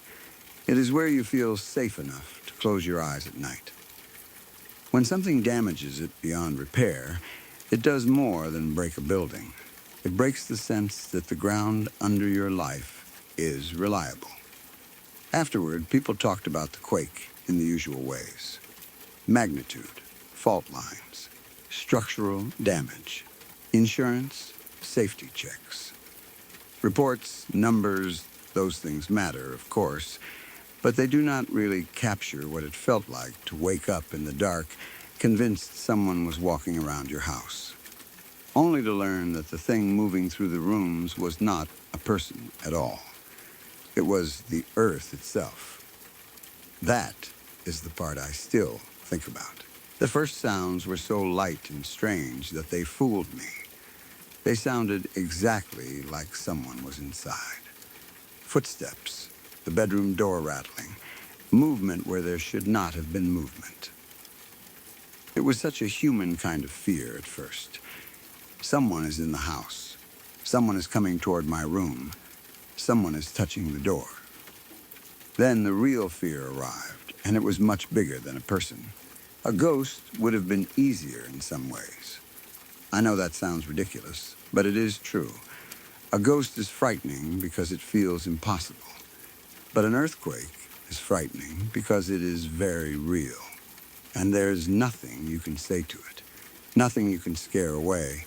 Nothing you can lock out. A ghost might open a door or knock something over. A quake can take the whole house with it.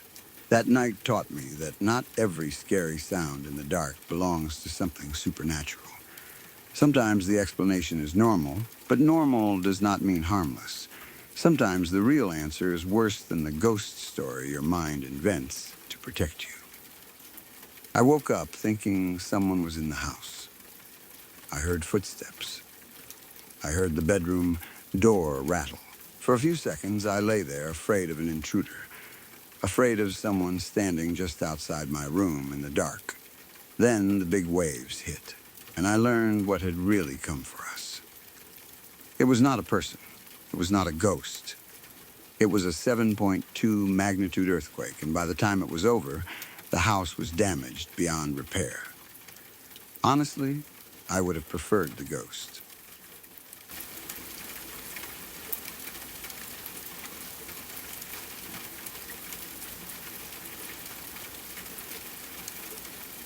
My wife and I always had a simple rule in our house.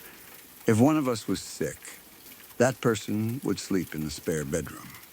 It was not because we were trying to be distant or anything like that. It was just practical. If one of us had a fever, a bad cough, the flu, or some awful cold, the spare room made it easier for the other person to rest and not get sick too. It gave the sick person space to toss and turn, cough all night, keep water and medicine nearby, and not feel guilty about waking the other one up every few minutes.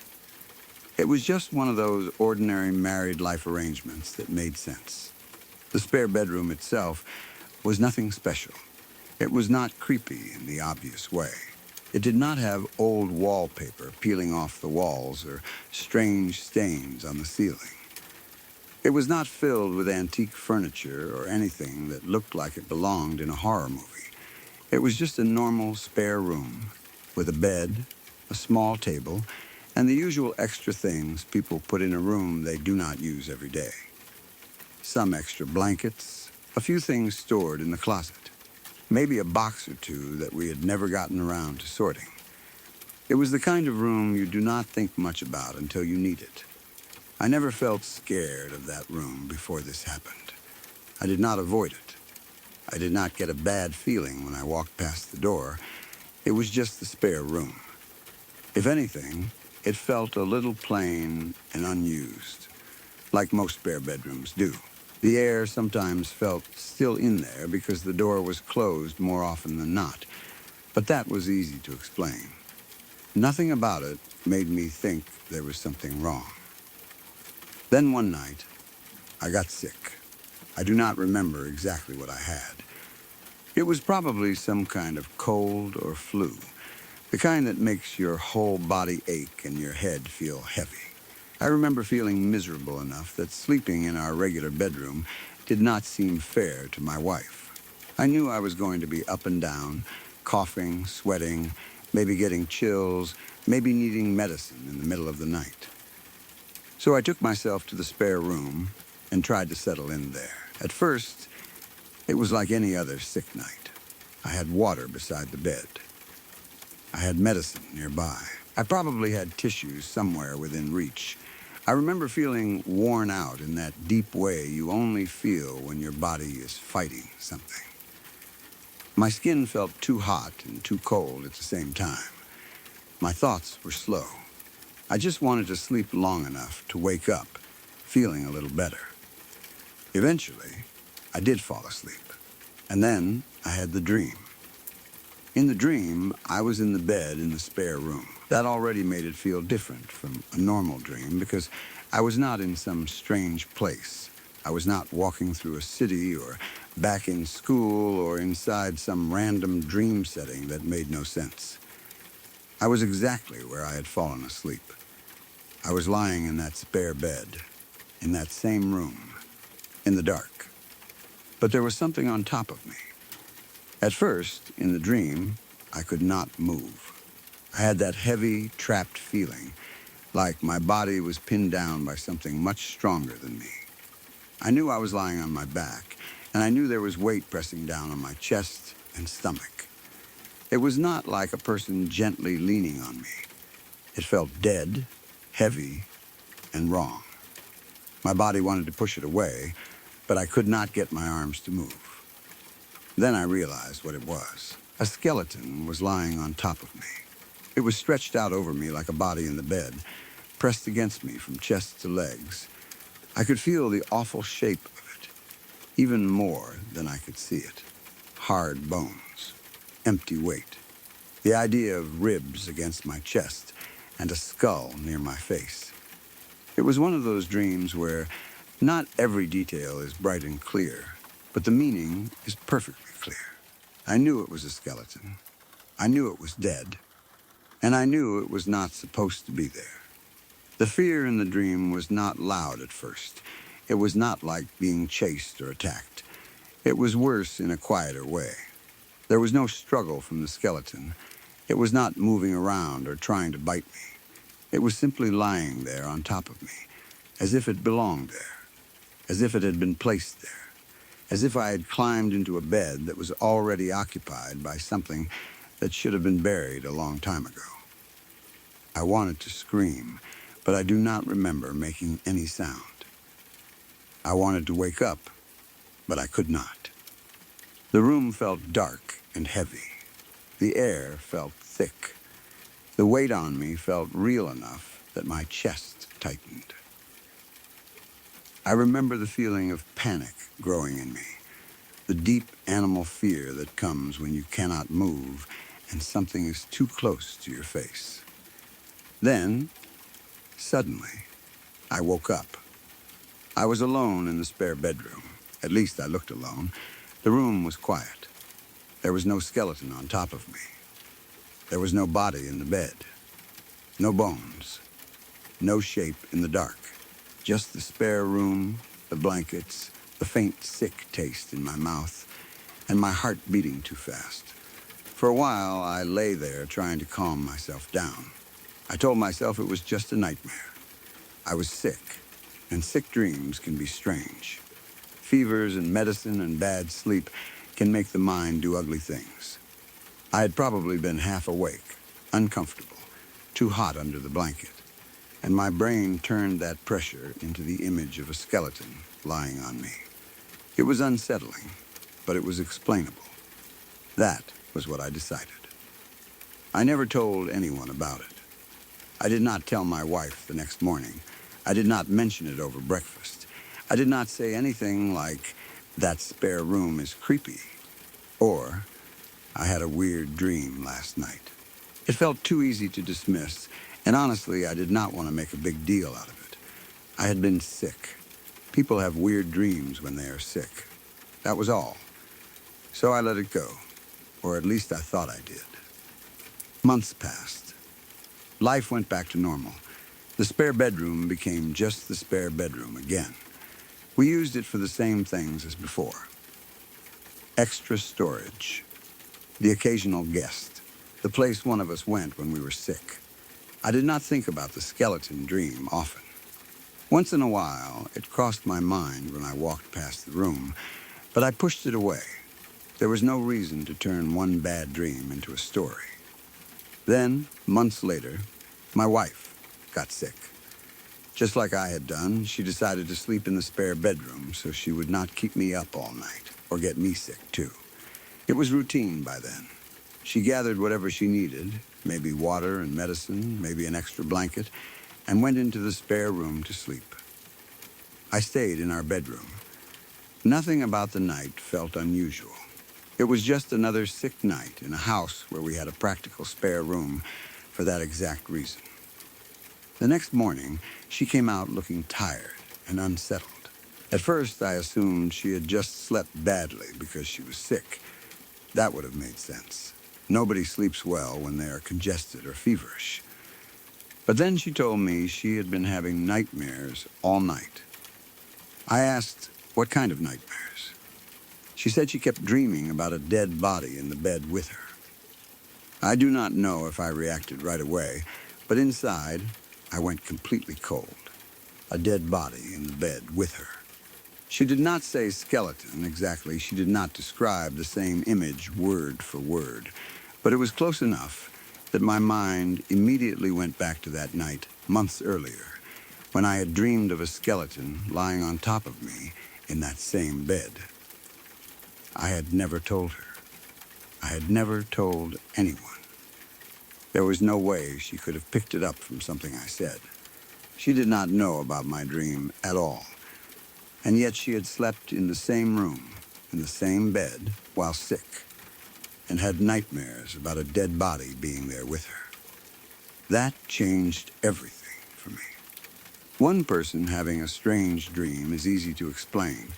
Two people having a similar dream in the same room, months apart, without talking about it beforehand, is harder to shrug off. I know coincidences happen. I know people can have similar nightmares. A bed, sickness, discomfort, fever, and bad sleep can create dark images. I understand all of that. But the fact that she described a dead body in the bed with her, after I had dreamed of a skeleton lying on top of me, felt too specific. That was when I finally told her. I told her about the night I slept in the spare room while I was sick. I told her I had dreamed that a skeleton was lying on top of me. I told her I never mentioned it because I thought it was just a sick dream. As I said it out loud, I could hear how strange it sounded. I could also see from her face that she understood why I had gone quiet when she told me about a nightmare. Neither of us liked the connection. We were not the kind of people who immediately jumped into dramatic ghost hunting mode. We did not start tearing the room apart or researching the history of the house that minute. We did not set up cameras or try to communicate with anything. But we also did not feel comfortable ignoring it. Something about that room, or at least that bed, suddenly felt wrong. Not evil in some movie-style way, just occupied, heavy, like there was an old sadness or a leftover presence stuck there. Maybe it was nothing. Maybe it was only two bad dreams. But neither of us wanted to keep testing it. So we did what I can only describe as a very hippy-dippy solution. We burned white sage in the room. I know some people roll their eyes at that sort of thing. I probably would have too at one point. It is the kind of thing that can sound silly if you say it out loud. Burning sage, walking around a room, talking to whatever might be there, encouraging it to leave. It sounds like something from a certain kind of movie, or from people who own too many crystals. But when something strange happens in your own house, and both you and your wife have had almost the same disturbing experience in the same room, you become a little more open-minded. We were not trying to be dramatic. We were not trying to perform some big ritual. We just wanted the room to feel clear.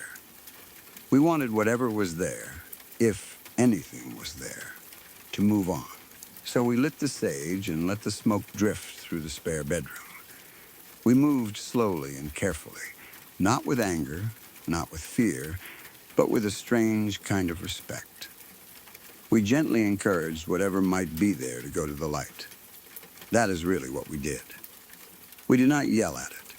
We did not tell it to get out in a harsh way. We did not try to threaten it. The feeling we had was not that something was attacking us. It felt more like something dead, or something connected to death, had been lingering in that room. So we spoke gently. We told it that it did not need to stay. We told it to go where it was supposed to go. We encouraged it to move on. Maybe we were only talking to an empty room. Maybe the smoke and the words just made us feel better. But after that, the dreams stopped. Neither of us ever had those dreams in that room again. That is the part I keep coming back to. If it had happened again after the sage, I would have been even more scared. If the nightmares had continued, maybe we would have stopped using the room altogether. But they did not. I slept in there again eventually. My wife did too. There were other sick nights over the years. Other times one of us used the spare bed, and there was nothing like that again. No skeleton lying on top of me. No dead body in the bed with her. No awful feeling of sharing the mattress with something that should not be there. The room went back to being just a room. I still do not know what I believe about it. Part of me thinks the whole thing could have been coincidence. We were both sick when the dreams happened. Being sick can bring strange dreams, and spare rooms can feel unfamiliar even in your own house. Maybe there was something about sleeping away from our normal bedroom that made both of us feel uneasy. Maybe my body felt pressure while I slept, and my brain turned it into a skeleton. Maybe her fever or discomfort created the idea of a dead body in the bed. Maybe that is all there was to it. But another part of me does not think it was that simple. Because I never told her about my dream. She had no reason to dream something so close to it. And once we treated the room like something was there and gently told it to leave, it stopped. That does not prove anything, I know. It is not evidence in a scientific way. It is just one of those strange things that happened in a house. The kind of thing you remember because it does not fit neatly into the normal world. It does not come with a clear answer. It just sits there in your memory, waiting for you to decide what you think. Sometimes I wonder what would have happened if we had done nothing. Would the dreams have continued every time one of us slept there sick? Would they have gotten worse? Would we eventually have stopped using the room because the feeling became too uncomfortable? I do not know, and honestly, I am glad we did not find out. I also wonder why it only seemed to happen when we were sick. Maybe being sick made us more sensitive to whatever was there. Maybe when the body is weak and the mind is drifting between sleep and fever, it picks up on things it normally blocks out. Or maybe sickness simply made it easier for nightmares to form around a room that already had a strange feeling. I cannot say. What I can say is this. I slept in that room once while sick and dreamed that a skeleton was lying on top of me. I told no one. Months later, my wife slept in that same room while sick and told me the next morning that she kept dreaming about a dead body in the bed with her. After that, we burned white sage, gently told whatever might be there to go to the light. And neither of us had those dreams again. Maybe it was nothing. Maybe it was the power of suggestion, even though she had no suggestion from me. Maybe it was our minds. Maybe it was something else. All I know is that the spare bedroom felt different afterward. Lighter, maybe, less heavy. More like a room that belonged only to the living again. And I have never forgotten how cold I felt the moment my wife said there had been a dead body in the bed with her, because months before, in that same bed, I had felt the weight of bones on top of me.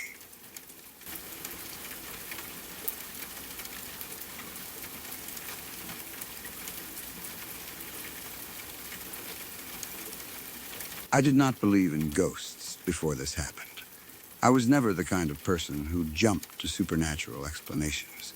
If something strange happened, I would usually assume there was a normal reason behind it. A bad pipe, an old house settling, someone playing a prank, too much alcohol, too little sleep, whatever.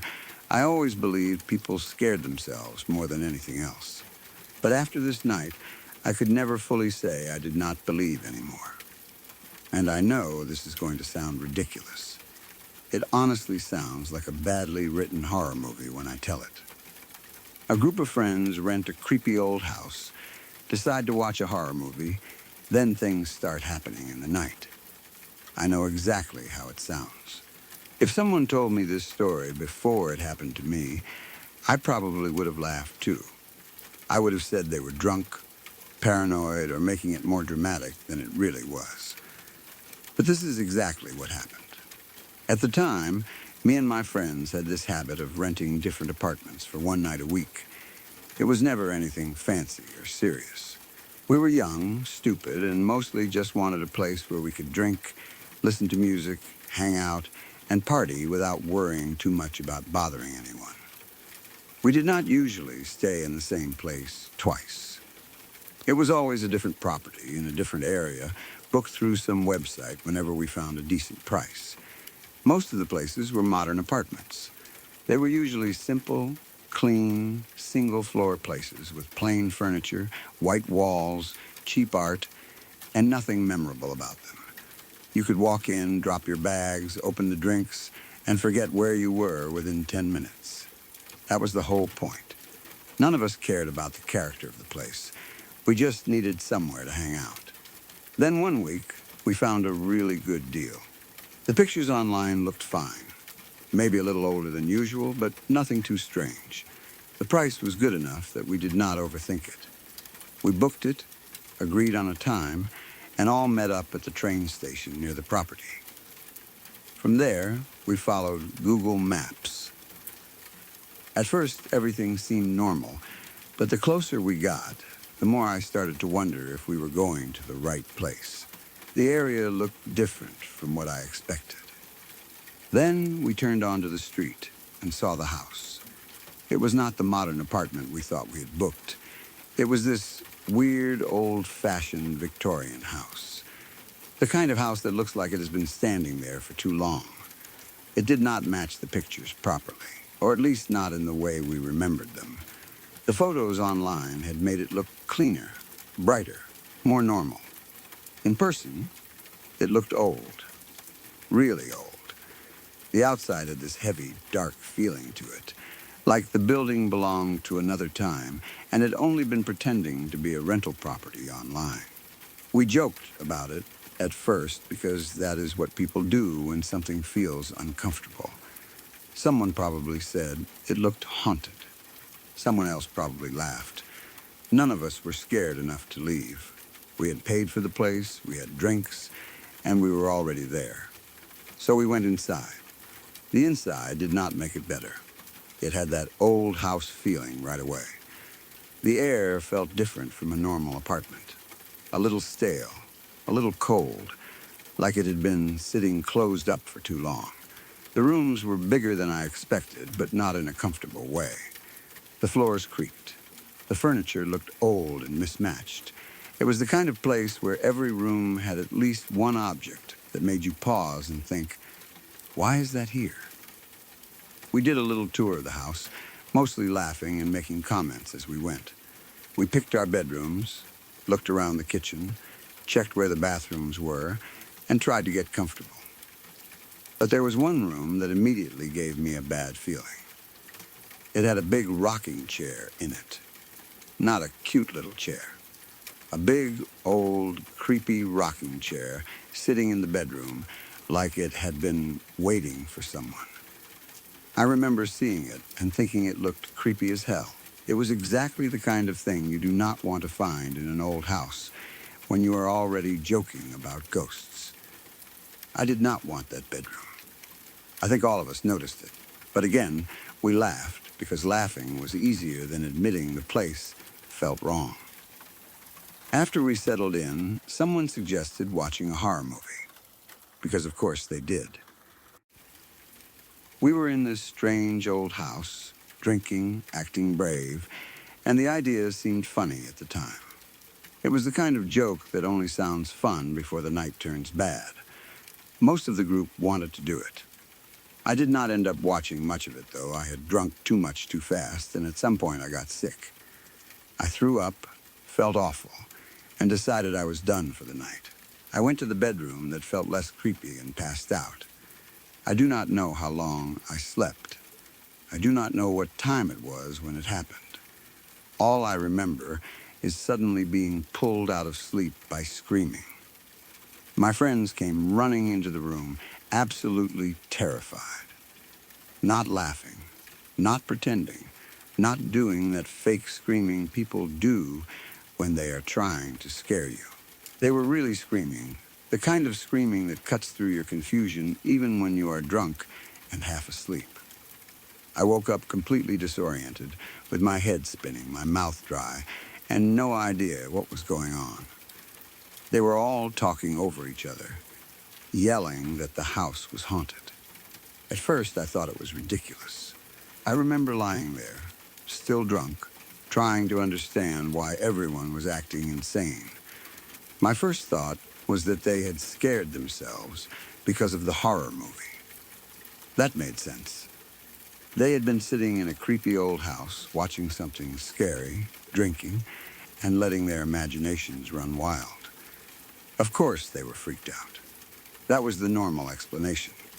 But then I looked at one of my friends. She was a scientist, very logical, cold, in the way some very rational people can be. She loved stats, data, facts, proof, evidence. She did not believe in anything supernatural. She was not the kind of person who got carried away by scary stories. She was the kind of person who would explain why everyone else was being stupid. And she was petrified. I had never seen her like that before. Her face was pale. Her eyes were wide. She looked like something inside her had been shaken loose.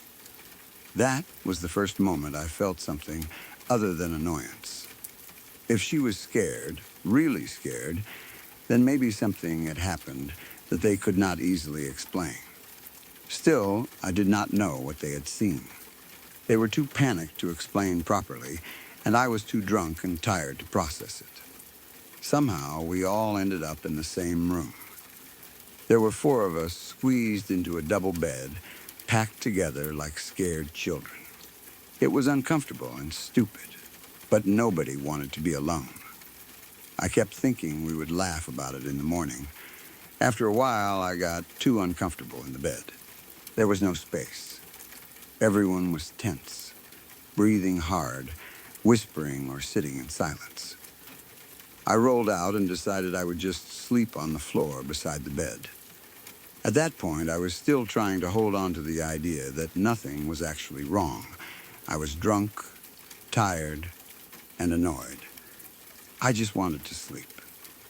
I lay down on the floor and closed my eyes.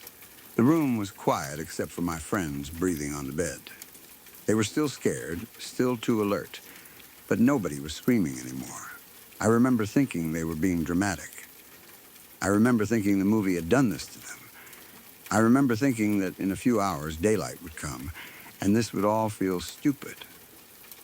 Then a massive clatter came from the kitchen down the hall.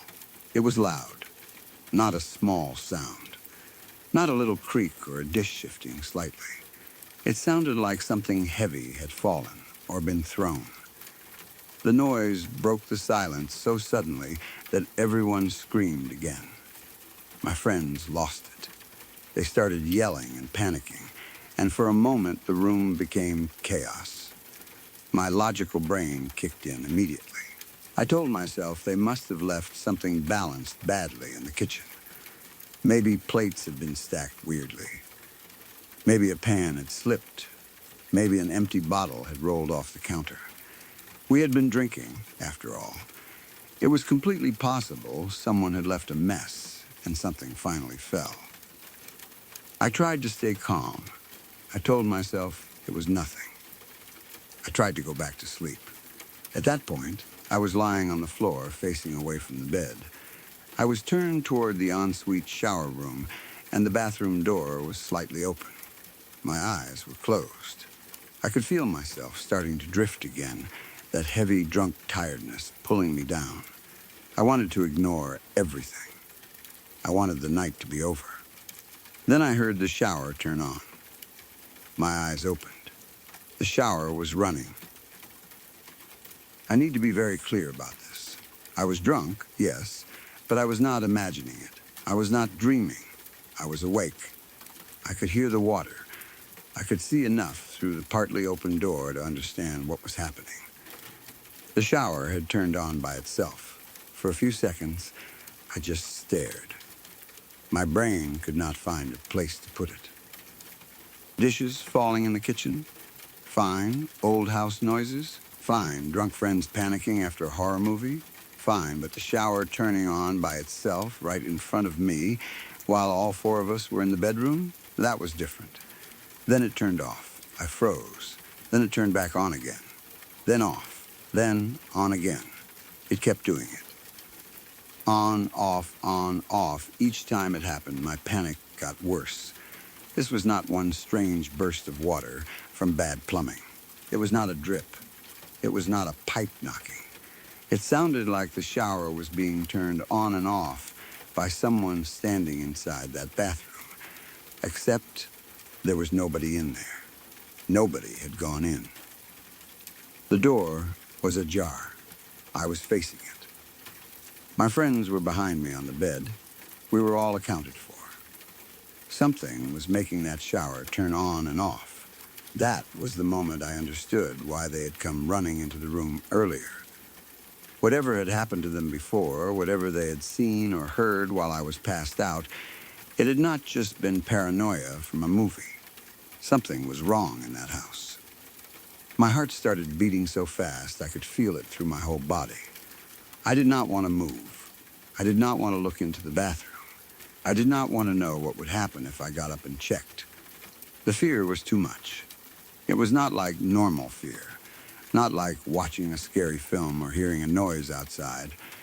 It felt personal, like something unseen was messing with us, proving it could do whatever it wanted. I squeezed my eyes shut as tightly as I could. I kept telling myself, this is not happening. This is not happening. You are imagining this. You are drunk. You are tired. This is not happening. I repeated it over and over in my head like a prayer. The shower kept going on and off. I do not know how long it lasted. Time felt strange because I was fighting so hard not to react. I did not want to scream. I did not want to make my friends worse. I did not want to open my eyes and see something in the bathroom doorway.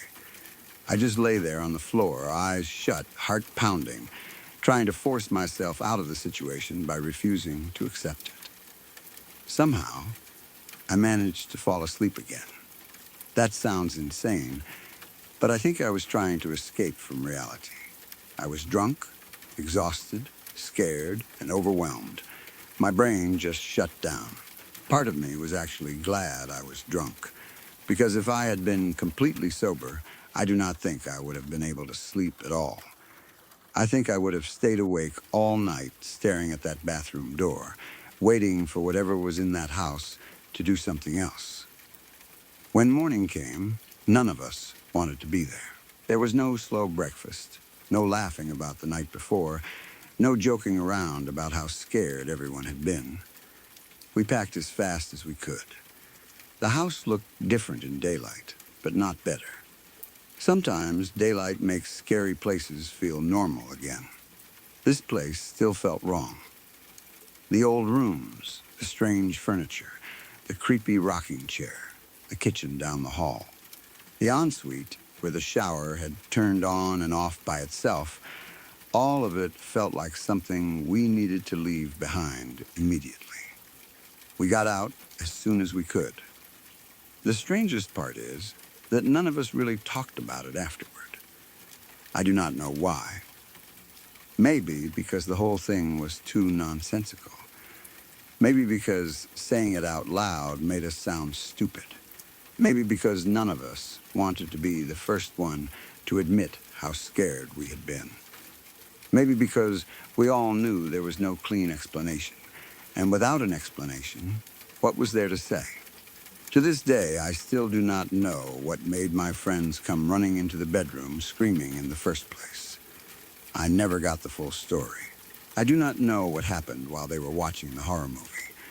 I do not know what they saw or heard before they burst into the room. We all lost touch eventually, and that question has stayed unanswered. But I know what happened after they came in.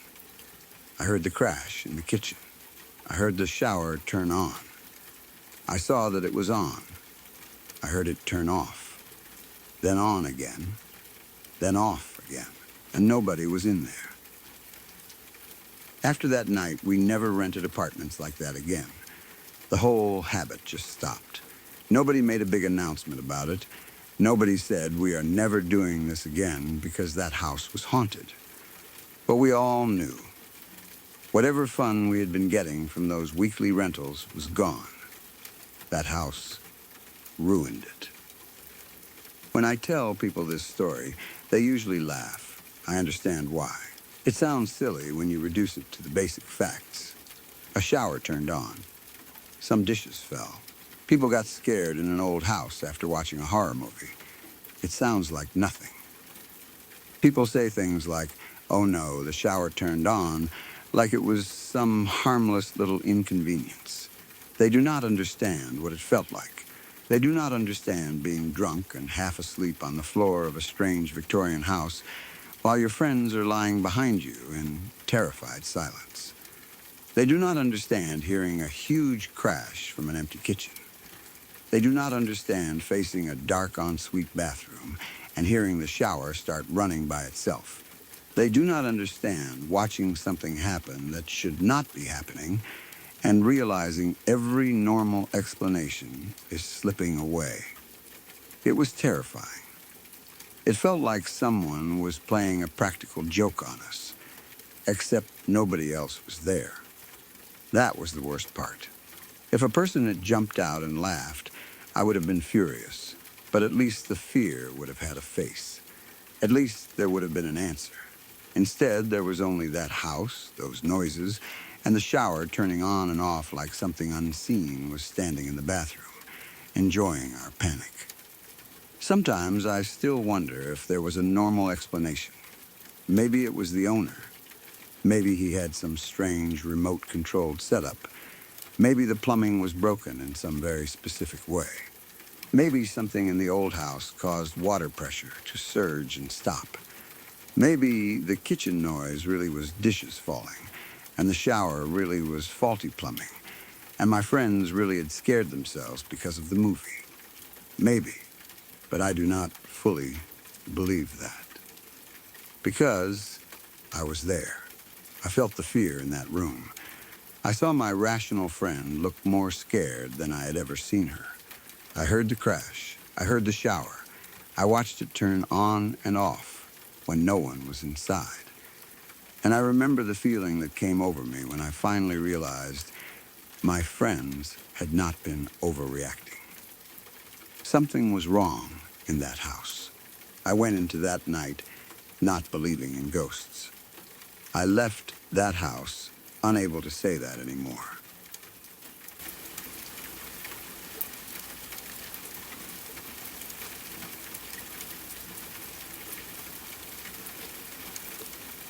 Look, if you're still watching, you already know what this channel is. No jump scares, no fake drama, just real stories about real people who survive things most of us can't even imagine. And that's scarier than any movie could ever be. If you want more of this raw, unfiltered truth, told the way it deserves to be told, subscribe to Lacuna Noir. We're not here to waste your time. We're here to tell the stories that actually matter. Thanks for listening. Now go get some sleep, if you can.